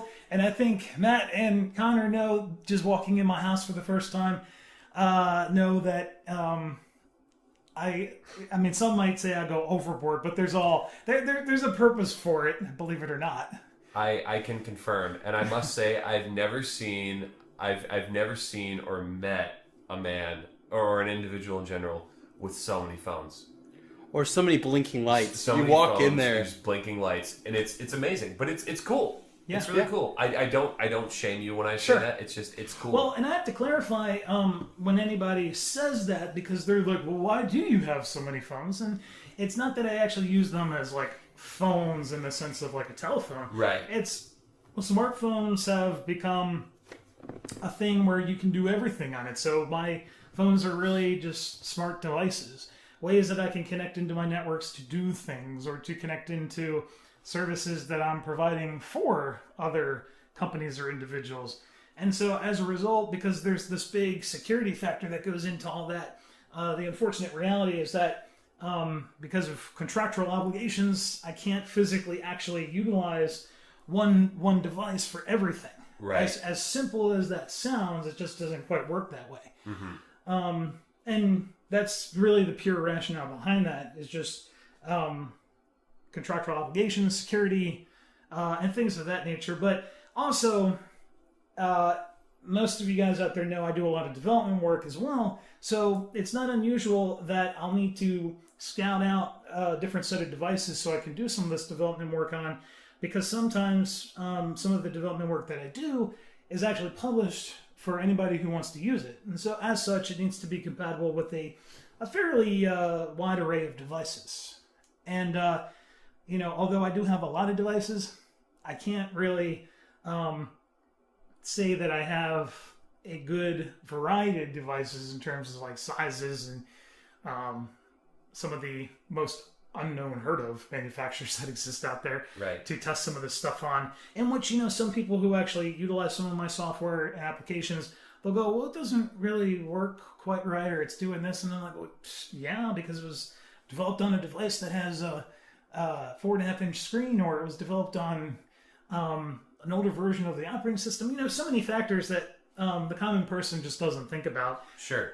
Which, from my perspective, I understand because I've got to look at it from all point of views and all directions. So I understand how it is from a technical person, from a power user, to even the most basic of user. And I mean, I try to make everything as basic as I can, but we all know that we don't live in such a simplistic world. Yeah. So, very, very interesting life indeed. And I know Matt, he gets a kick every time he walks in my house because there's always something new going on. Absolutely. And I mean, part of my life has always been a quest for knowledge, trying to advance humanity the most efficient and cost-effective way possible. Right. And that's partially what all of that is for on a professional level. Yeah. And you're talking about always going for opportunities and everything, and you also mentioned the show back in 2009. I couldn't help but imagine, back in 2009, I had a huge fight with my parents. That was right about high school, and there was a huge fight with my parents about doing YouTube full-time. I was at the point where I could do, as a full-time career, I could just focus on that and then do that with school and balance that together. And the nature of it was my parents saw this as such a demonized item, and that it was such an evil item in the world. Between that and Skype, because Skype was such an evil item too. I was part of the Skype beta, and the fact that you could talk to someone halfway across the world was dangerous and abnormal and should never exist. And that was the words it said on my house, and that if I pursued that path, they would disown me.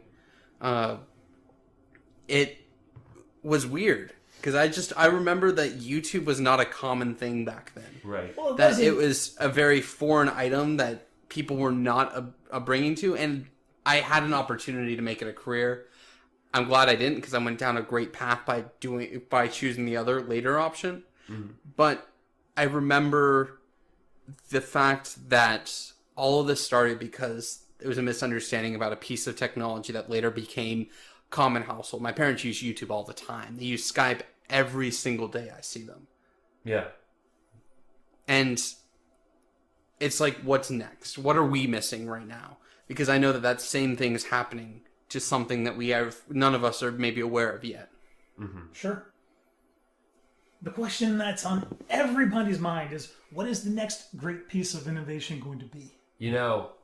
It's, maybe this is an interesting turn for this conversation to take, where we're talking about innovation and all that stuff. But I was actually reading an article the other day, and this even inspired a little bit of some creative flow as far as a very interesting take for a series, or maybe even a mini series. But sex robots are kind of becoming a thing now, and people are talking about, well, you're not just having them as sex partners, but actual romantic partners, and that kind of creating that kind of AI. And so people are always wondering, when are we going to get to that point where we're making AI? When are we going to get to that point where we're doing something like that? And it's very, I know for me, so I can understand with your parents, viewing that way, maybe I don't, fully understand, because the jump from YouTube and Skype to sex robots is quite a large one. Yeah, I will say.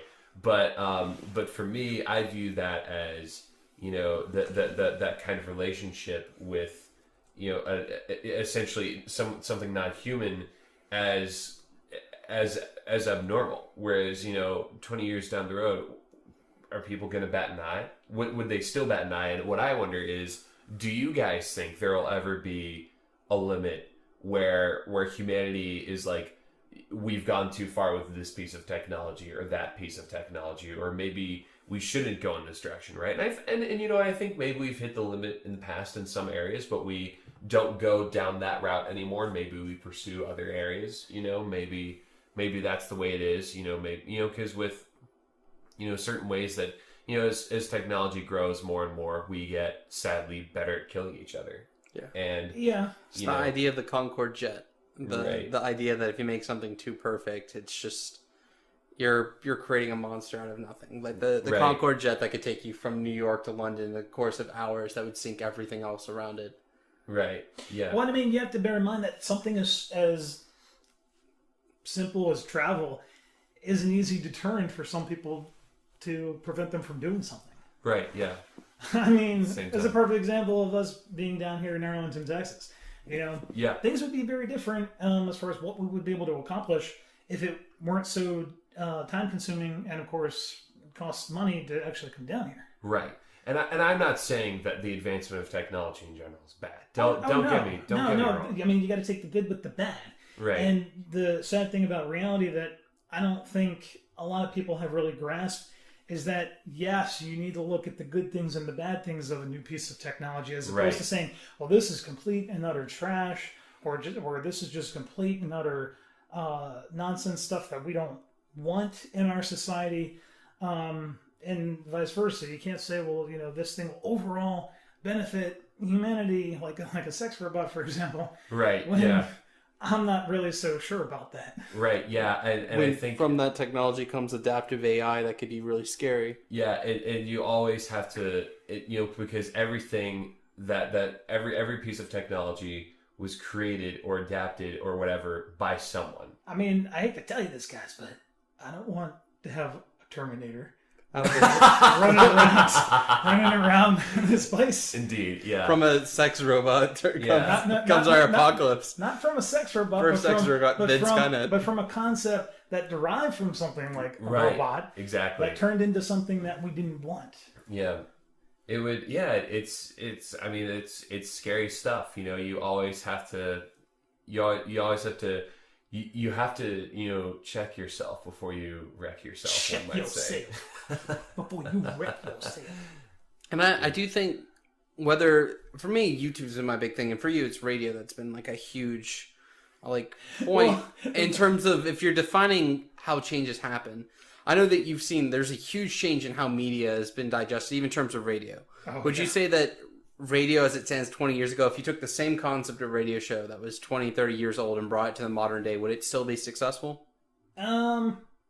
Honestly, I really think that depends upon the content, because there are shows that are that old that are still on and still doing just fine. It's that timeless content where it's just they're able to adapt, or they're able to. And I mean, one of the channels that I had to save not long ago, which I was really unsure about as far as their continued success, seems to be doing just fine, because even though they really don't like the direction they have to go in, they still like the broadcast media as it has been, because they've been in the Right. industry for 20 plus years and they don't want to leave it. And so as a result, they've had to adapt to their environment, much like everybody has to do in their own world. Sure. Yeah.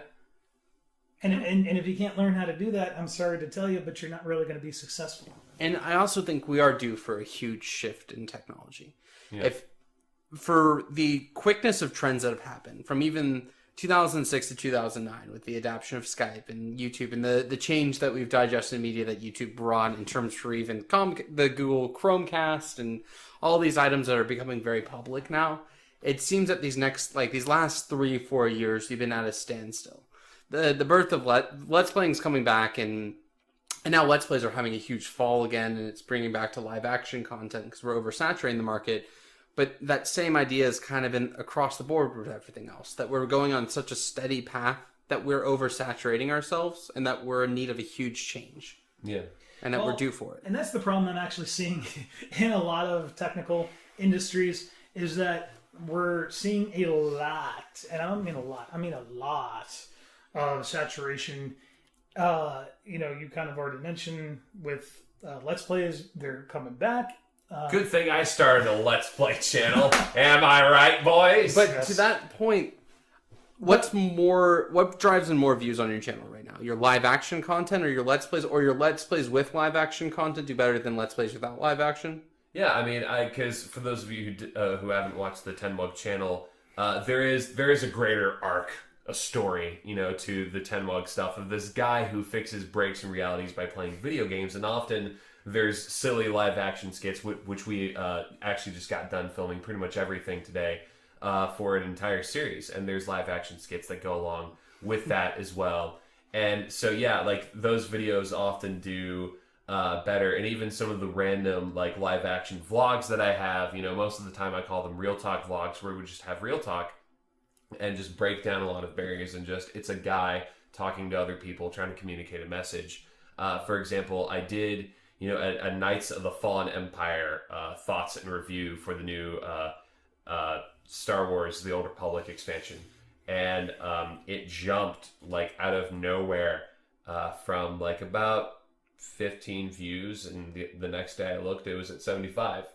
And now granted, that's because it's a review for a game and I had early access for it, and I was kind of able to take advantage of that. But yeah, it was a live action review. So, and that kind of ties into Vinny's point with it, and then my experience with YouTube is that it's the reason why Let's Plays and everything are failing at this moment, why we're seeing this huge dip in content, is because us as humans, we get adjusted to this technology where like Let's Plays are it interacts with all senses. A live action video, you kind of tune out to the action because you don't have to interpret, you don't have to imagine. You see the person, you see the action. Mm-hmm. As soon as you put on a Let's Play, you're seeing a content of an item going across the screen, flashing lights, commentary, editing, pictures from editors, and conversation between people. It's so many different lights going off in your brain at once. And with the birth of these smartphones and everything from there, those lights keep flickering and they won't turn off because we have so many devices that keep them stimulated. And it's affecting a lot of what we do as a society. Right, yeah. Sure. Well, anyway, just kind of coming back to my point, so you touched up on a branch of the problem. But anyway, to continue, the problem that I'm seeing is we have, even in a lot of technical industries, IT, music remixing, things of that nature, we're seeing a very dense amount of people who are doing it just because they think there's going to be this instant rise of fame. And don't get me wrong, I have no problem if you want to try something, or you want to go down that avenue and you want to learn about it. Sure. But, if your only reason for doing it is for fame or money or numbers of followers or what have you, which sadly is what I'm seeing a lot of. Mm-hmm. And sadly, that's what I saw a lot of in the early days before social media, right. The early days of my radio broadcasting career. It's all about ratings. And don't get me wrong, I understand the need to have ratings and what have you. But at the same time, if your content is crap, I don't want to have anything to do with it. Yeah, I agree. Like, and especially with, it's sad to see people live, and I touched on this before, but living for ratings, living for that fame, living for that success. It's not, life isn't about that. I mean, you wouldn't believe how many people just in the last month alone I've had come up to me, and they're like, well, what do I need to do to get my numbers up here? Because I'm at 800 and I want to be at 1,000, and I'm literally just like, I can't really help you. Yeah, sure. And I'm not going Half the battle's a mental battle, too. Sure. Yeah. So, I mean, I might give them some advice and try to steer them down the right path. But unfortunately, a lot of these people are set in their minds to the point where I might work with them for a little while and they still won't get the obvious picture, no matter how obvious I make it. And those are the type of people where I'm just like, well, I did the best that I could. And I might continue to still help them or watch over them and try to give advice where I can. But ultimately, that's not what I'm about. And I mean, my on my Twitch, YouTube, Hitbox, my follower count is a prime example of that. Most of the time, if somebody follows me and I don't recognize them, or I don't see that there's some sort of obvious connection of why they're there, usually I will remove them immediately. Really. Because, again, as far as what I'm all about, most of the interaction is occurring directly on the site, or on Twitter I or what see. have you. And, I use various tools that detect things like Twitter campaigns where somebody Sure. has, paid money to gain a number of followers. And it's really interesting to watch those campaigns too from a technical perspective, because naturally when somebody who's on Twitter, and we're talking about a generic user, not you or I or Right. some of the most obvious power users out there, the typical thing that you do is when somebody follows you, you follow back. Well, the typical thing that happens when you are running a campaign is you follow somebody, they follow you back. And You, then you ditch them. you either unfollow them in a few days, or you wait a little while until they get more followers to the point where they're not really watching things, and then they finally ditch you altogether, so that their follower to following ratio is then a little bit more on their benefit. Sure, And yeah. actually, I put a big thing on Twitter a couple weeks ago. I think you guys may have seen, and on Facebook, literally saying, "Hey, if I removed you and you don't think I should have, you know what to do, because I was working on some spam controls, because since I'm out of FM broadcasting and I'm doing different things now, I really don't want that kind of content showing up in my newsfeed, nor do I really want to be able to get any kind of notifications via email or what have you." So as such, I dropped from somewhere between, I think it was like a little over 1,200 people I was following to about 350. Right. Yeah.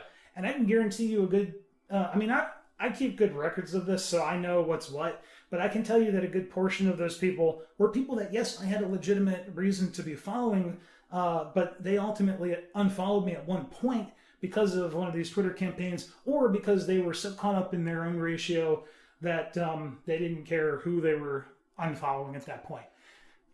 Right, because we gotta have balances of ratio or whatever, right? The freaking But the Twitter just pisses me off. And guess what? If you're one of those people, a couple of months ago, I got to the point where I decided that if you're one of those people, and there's obvious ways to detect this, so don't think you can hide. Right.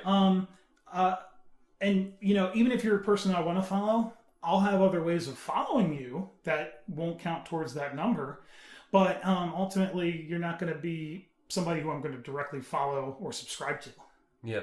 And like, to me in particular, it's just really insulting when you just when you're clearly like, oh man, I'm gonna get this person to follow me and then I'm gonna ditch them, because it's like it's to me it's just saying I don't view you as important at all, and you're just a number. And there are some really obvious people that I have worked with directly. Some people who are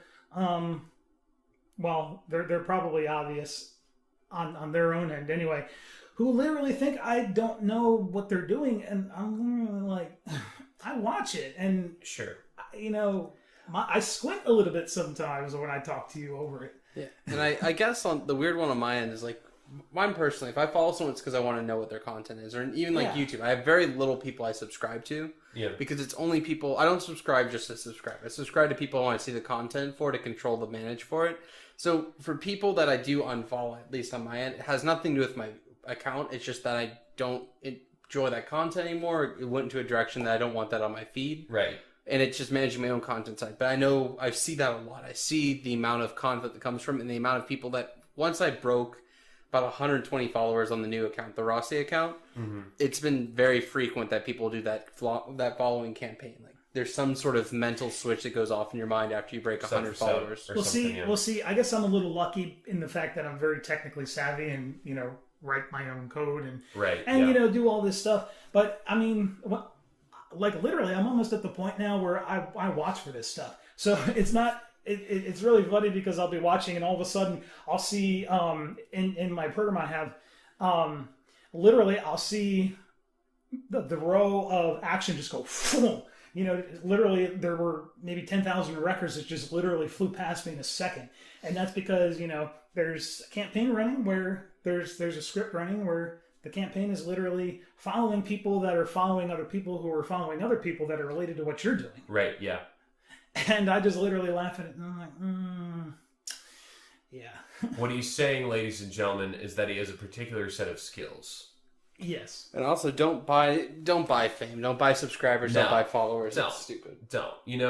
Fame is cool, and I say this, and I don't have any. fame is cool, but it's not all who you are. Well, You know, we were talking about this earlier today about Yeah. me. I've actually technically been famous. Not that that's like something that I gloat about, because I really, being famous is cool and all, but I value my privacy and my time at home more than I do being famous or any of the little amount of money that I ever made doing it. Because frankly, once privacy is gone, you don't really get it back very easily. You know, I'm gonna say this, and kind of linking this back to our conversation about technology. But what you're saying about the last thing I want to see happen is like the Iron Man holographic screens, right, where people could just fling from their hand, and there's the screen that pops up, and they can move their hands around, and they're controlling different whatever. Like if I see that happening, I quit. I quit everything. I'm not going to quit living. Hey, we can go to the mountaintops of Alaska. We're just going to Alaska. I'm becoming a crab fisherman. I'm going to be do on it. Deadly's Catch. Mike Rowe is going to be narrating my life and all that stuff. But I just quit. Because I will be on that boat with you. Yeah, it sounds like amazing. The last thing I want is just for some guy to be on a subway, right? And he's got one of those little screens, and he just decides to throw it on, and maybe he's the only person who sees it because he's got his little glasses, and he's freaking watching me shower. He's watching me shower while he's riding the subway, and because that's the last thing I want. Or God forbid he watches something even more explicit. But anyway, that's all I'm going to say about how that I don't want that direction taken with technology. If those screens start popping up and you just see me randomly quit life, not quit life as in I die, but quit life as in I go to Alaska, well, you heard it here first. So you said that, and you know what the first thing that comes to mind is, which is more of a movie reference than anything else? What? In Spaceballs. In Spaceballs, when he's talking about the combination of his luggage. Yeah. 1, 2. I figured that's where you were going. 4. I think there was a 5 as well. 5. Yeah. 1, 2, 3, 4, 5. It's Wow. the dumbest combination ever. It's the dumbest combination ever. 1, 2, 3, 4, 5. Wow. That's the same combination I have on my luggage. Yep. Who has that combination? An idiot? Yeah, that's great. So, sliding the topic around just a little bit, for those of you guys who don't know, the Game Chums crew, which is myself, DJ Vince VinnyMac, Tim Wug over here to my left, and Matt Sarossi Johnson to my right, we're all going to be at PAX South. Indeed. We are going to be there at the very end of January. I think we're actually going to be getting in on Wednesday the 27th, going all the way to the 1st of February, I think, is when we're going to be in San Antonio, Texas. We'll have to double check, but I think that's right. We'll be in the Dallas, San Antonio and we'll area. be in the Dallas, Arlington, Texas area before and after then, because we're going to be, of course, hanging out with Tim Wook here for a little bit. Yep. But we're going to be at PAX South this coming January. And, of course, my 30th birthday is that weekend. So, Indeed. So who in the world knows what's going to happen that particular weekend? We'll have to wait and see. Oh, what we're happens. gonna get so hyped, boys. That's gonna be the best. Oh gosh. Now, also, we already talked about what's always been my prime event of the year, which is MagFest, and that occurs in the middle of February. Yeah. And I believe it's February 18th, 19th, 20th, and 21st, I believe. Sounds right. Very small window between our two cons this Very year. small window, which is why I have a lot of time off. And, yeah. And, Hold on, wait. Let me call my boss real quick to make sure I can get that time off. oh, wait, you don't have to. No, wait. So, MagFest is MagFest Prime. Remember, there's several MagFest events throughout the year, but MagFest Prime used to occur in January, but apparently is now being held in mid-February. And unlike last year, which was the weirdest thing ever, it's going to be held during its normal days of Thursday, Friday, Saturday, and Sunday, instead of Friday, Saturday, Sunday, and Monday, which was incredibly weird. And although I got to say, I'm not keen on the fact that it's in February, and if you caught the podcast last month or 2 months ago, you'll know that I do not like that idea at all. Because that's when the snow typically hits Northern Virginia and National Harbor. Where the last day of MagFest was a snowstorm. That was January. This is getting even worse. Yeah. I think February is just a stupid month. Like, February needs to be warmer than January. And, like, It's just, I think February is just, out of all the months, just a pathetic alcoholic. It needs to get its crap together. Like, I know that's a strong opinion, but like... Well, there's an image that I usually show when people mention that, and we have an extra day in February. Oh, yeah, we February do. strikes back. Oh my gosh. Yeah, we do. So, but there's an image I usually show people where it's, December, January, where holidays are all around, and you have your snowy winter wonderland. Everything looks awesome, pretty. And then you have the end of January, February, March, and there's no leaves on the trees, and everyone's just like, brrr. Ron Perlman is narrating in the background. War never changes. And it's gray outside, and it just looks so nasty. Yeah. And nobody wants to be there. That is State College, Pennsylvania. That right there reminds me is I'm actually going to this February attempt to not play Fallout 4 until February. So that's going to be... Good luck. I know, to get through that. Good luck. But if I can, that's going to be my binge game to get me through the most disturbing month of the year. So the Game Chumps crew is a community that's actually been around for a long time, but because I've been busy and social media, just wasn't really quite there, and more importantly, I've just been busy, as I've reiterated. We've finally taken it to the next level here just a bit, to where we've made it official. The Game Chumps crew, at least as far as the people who are currently running it, are myself, DJ Vince VinnyMac, Tenwug, and Matt Sarowski Johnson, of which on GameChumps.tv and all the social media accounts that we have, that's where we will be posting most of our content, in addition to posting content that we think is relevant to the video game community and things that will certainly better the video game community, both in terms of games themselves and, of course, in life in general. Mm-hmm. Because I really hate the fact that some of these platforms out there, and I'm not going to mention anyone specifically, but I hate to tell you, but video games and life in general kind of intertwine. Right, yeah. And just because you step outside the comfort zone and talk about life or talk about something that's relevant to video games, but isn't video games specifically, doesn't mean that should be shut down. Right. I mean, that's pretty much what the Real Talk vlogs for Tenwug are. Sometimes it's just like, talking about how, sometimes the world just sucks, or, talking about depression and anxiety, because people in the gaming community have depression and anxiety. Don't tell me that they don't. I'm in the gaming community and I have it. Sadly, those are those type of topics that, although suck to talk about, need to be talked about. They do. They do need to be talked about. They do. It's our chance to have an open dialogue, and I hope that every single person who ends up landing on that page or landing and meeting one of us at PAX, if you find any of us at PAX, please, I'd love to have a conversation with you, whatever long extent. The longer the conversation, lengthier, and me and Connor will talk your ear off. Oh, yeah. Multiple times over. Don't worry, I'm sure I'll do the same. Yeah. Yeah. We don't care who you are. If you want to talk to us, we will talk to you.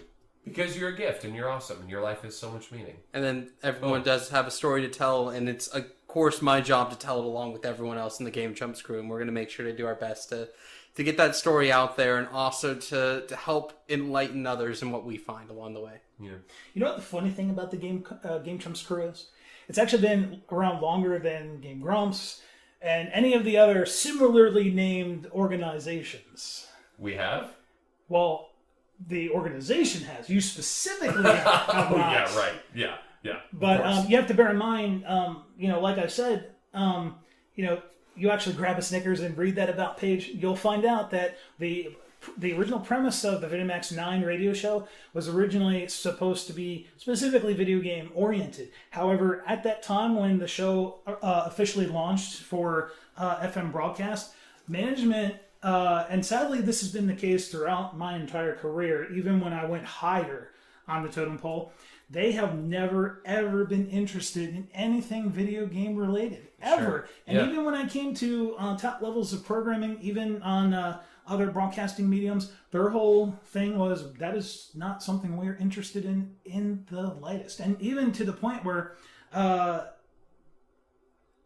wouldn't say it was that close, but to the point where, they threatened firing me and what have you, and I'm literally just like, yeah, right, Yeah, that's not going to happen. like it's not going to happen. I've got too much of a user base, fan base, for that to really happen without some major backlash happening. So, I continued it as maybe about 50 to 60% of what the show was all about, which is why when I had the capability of actually taking ownership of the station for a while every year, which I could technically do,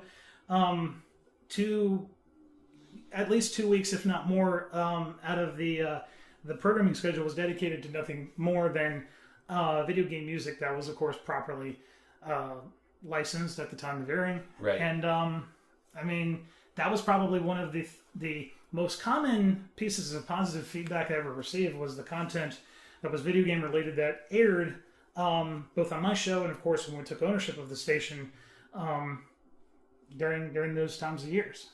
Yeah. And sadly, I think the big problem even today is that there's this big licensing issue between publishers and developers as far as royalties and what have you, and it gets a little tricky. I can talk about the royalties issues with the voice acting department. Yeah, and sadly, people will say, oh, well, we got, licensing companies like BMI and ASCAP and what have you, but sadly, when it comes to video game music, things like that work a little differently. Yeah.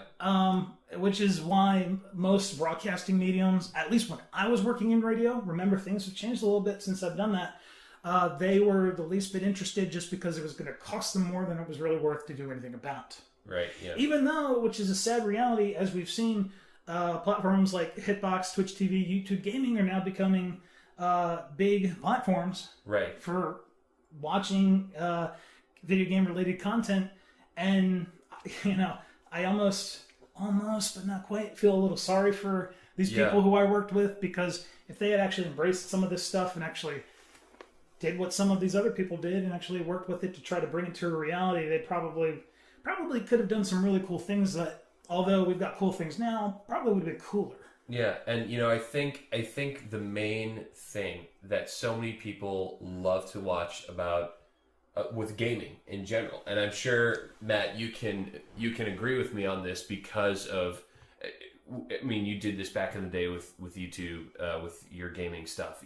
I think people love to watch other people interact with gaming, with YouTube stuff, because gaming is very interactive. From the ground up, it's an interactive experience. You input into it, and some people call gaming an art form, and it's, I don't really know if there's another art form that's as interactive as gaming. You don't really, you aren't the one that's personally doing that stuff in movies or stuff like that. So just to kind of add on to that, which actually relates to gaming, just because they're utilizing the technology. So you guys are familiar with ASMR, I'm assuming. Oh my goodness, ASMR. Which I believe that you're not a big fan of. ASMR, it makes me feel like, because the one thing I don't like is people getting near my ears. And whenever, someone put, especially their voice, I don't like having anyone's voice, too close to my ears. And so whenever someone gets really close to my ear and they're whispering, if they're putting their audio in and they're whispering very closely into my ear, it doesn't do anything good for me. Some people like that, but it creeps me out, and it's just it's almost like I'm cringing, but not actually cringing. It's just I'm repulsed. Interestingly enough, I did catch your post about that, and I neglected to actually comment on it, primarily because I was doing something else and just couldn't actually give you a fair response. But I figured now is probably a good time than any. So I personally actually, maybe once a week, actually utilize ASMR because, of course, I drive a crazy schedule. Oh, yeah. And I get your qualms about it, so don't get me wrong. But, especially late at night when I'm usually wide awake, but I need to go to sleep. Mm-hmm. Usually I find certain sounds, not necessarily a voice, but certain sounds, which is why I have certain videos that help me out. Yeah, sure. Help me with that. But going forward with where I was getting at originally, we're starting to see some of these people working on ASMR dynamics actually utilizing virtual reality technologies. There's Minecraft ASMR. That's the one thing I don't get. There's actually Minecraft ASMR. There is, but that's not really something that would work for me. But we're seeing like virtual, really cool virtual reality items that I'm seeing not only in development but actually coming to fruition, like on YouTube. That's using YouTube's 360-degree technology and what have you. Oh yeah, that's weird. And it is weird, but I gotta say that at least one of the particular ASMR channels that I follow and utilize some of the videos every once in a while.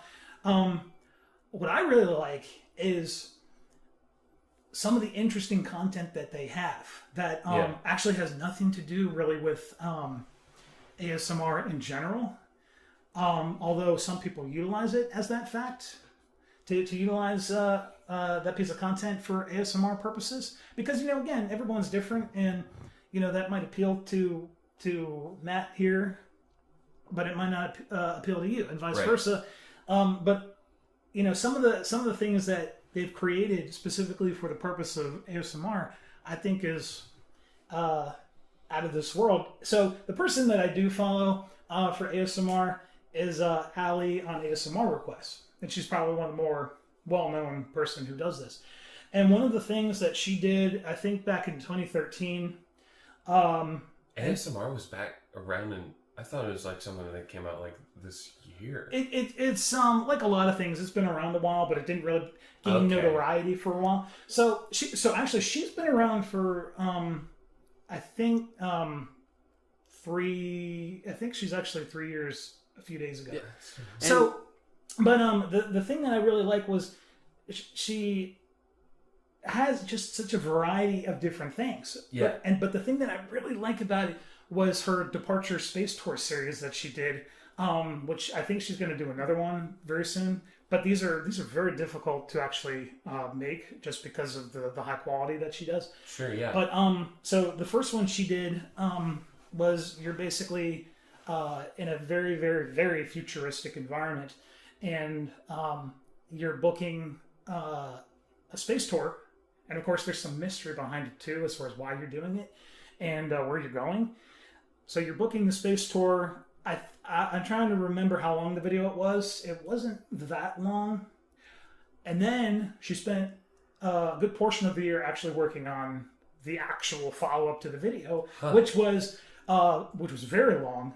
And I actually really enjoyed that video, which was the actual going on to the spacecraft, which we were going to use to go to the planet that you're going to on the space tour, and you're given instructions by the AI robot. Oh, the AI sex robot? No, it's not a sex robot. Okay, and good. If I'm not mistaken, wasn't similar technology used in the Isla Bees ARG that was part of the Halo 3 launch? I think so. Yeah. But going even farther back. But all of this content was done by her and her boyfriend. So the AI, also known as the Sherry 3000, that's actually her, because she also does really great makeup. She knows what she's doing. That's what I got to tell you. And she also had some assistance from another YouTube ASMR channel, also known as Heather Feather, who so throughout the entire orientation of arriving on the spacecraft, there's a point of which you're offered the option of going onto the spacecraft and having a selection of a variety of different dreams that you can, interactive dreams. Wait, hold on. So time out. So you go on this spacecraft and it's like, hey, so you're in cryosleep because it's a long time for you to get between where you're going. And it controls your dreams. Well, and the thing is you have an option not to take that if you don't want to. Okay. But it's a free option that they get. And so bear in mind that you don't get to go, oh, this is the dream I want. Here's 3 different scenarios that we have that you can utilize as far as like a sleep adventure, if you will. Yeah. I'm going to say that is incredibly...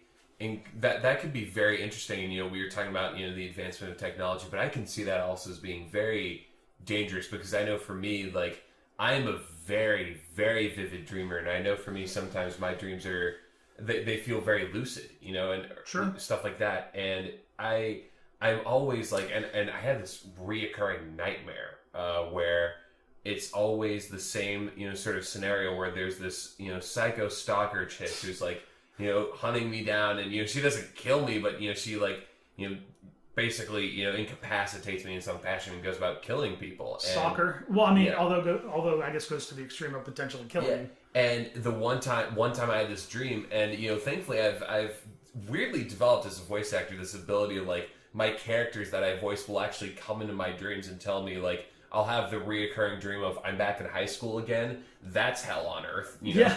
That is hell on earth. Yeah. So they do not require that you actually take this as an option. It's just Okay. a popular thing that they offer as part of the space tour that's included. Okay, good. Because I was gonna say, like, that if that happens, I'd rather trust myself, but then at the same time, if I'm having this dream, the second I start having that dream, I'm like, someone take over because this chick is crazy. Now, also bear in mind that as part of the concept of what they're bringing into the picture is that not only will you not remember the dream, but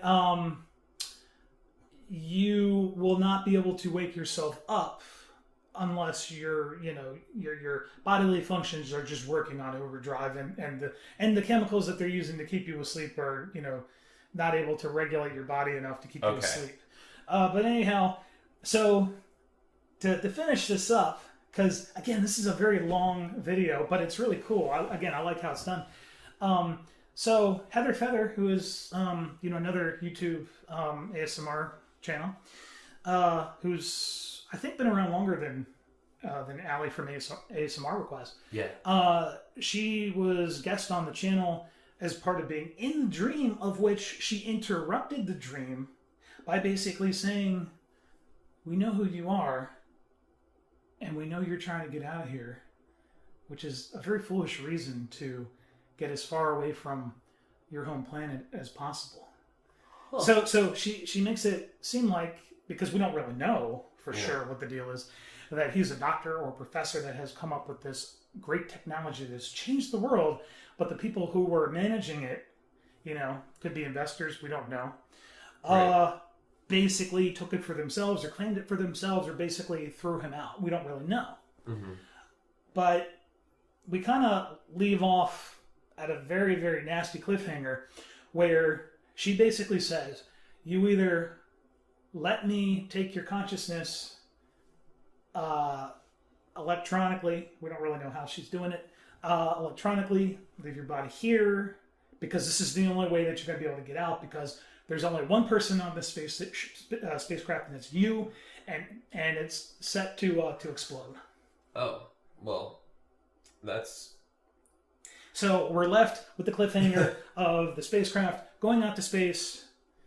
This mysterious woman who was talking to the professor doctor. We don't know who or what he really is or what he did.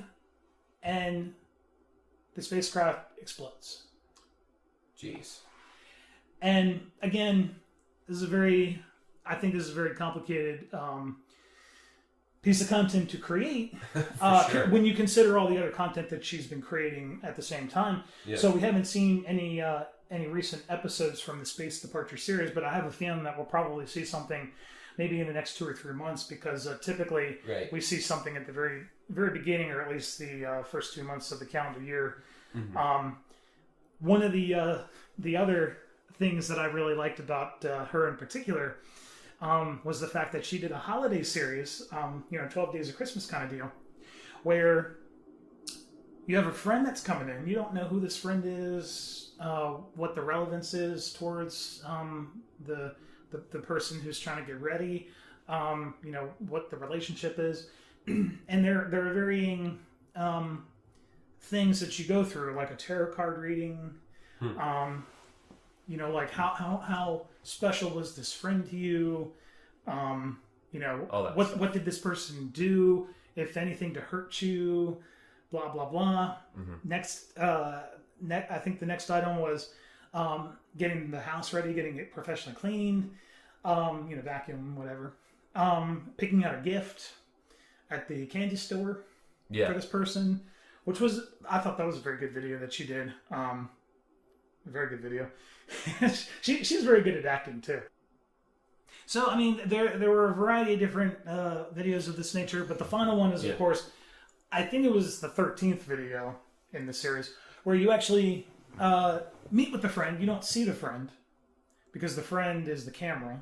Or at least in this video, the friend is the camera. That's peculiar. So in the final video, it's you. And some of the other videos she did, which I'm really waiting to see what happens, is you meet this person, Dr. Avalon Divine, and she looks like this 80s character. And the way that she does this video, it kind of looks like it's set in the 80s, and she also drinks tap soda, what have you. And she did a video beforehand,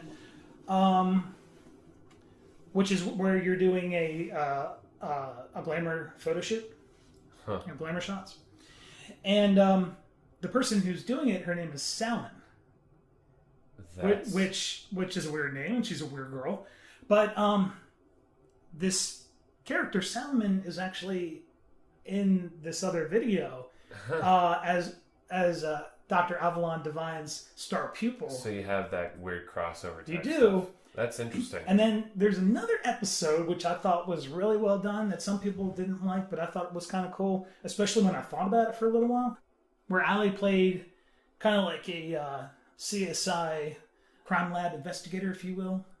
She was woken up in the middle of the night during her only day off to come in and investigate a piece of evidence, and we don't really know what this evidence is till the very end. And some people apparently didn't pick it up, what this evidence was. And I didn't actually the first time. But this is all in videos that like help you go to sleep. Help me relax. Help me. It helps me kind of trigger the sweet spot of feeling good. It's kind of an odd feeling to explain to somebody what exactly I'm talking about. But that helps you. It helps me. It helps clear my mind of some of the stress and some of the other things that are in my mind, just because they're making me potentially making my muscles less tense, making me a little drowsy.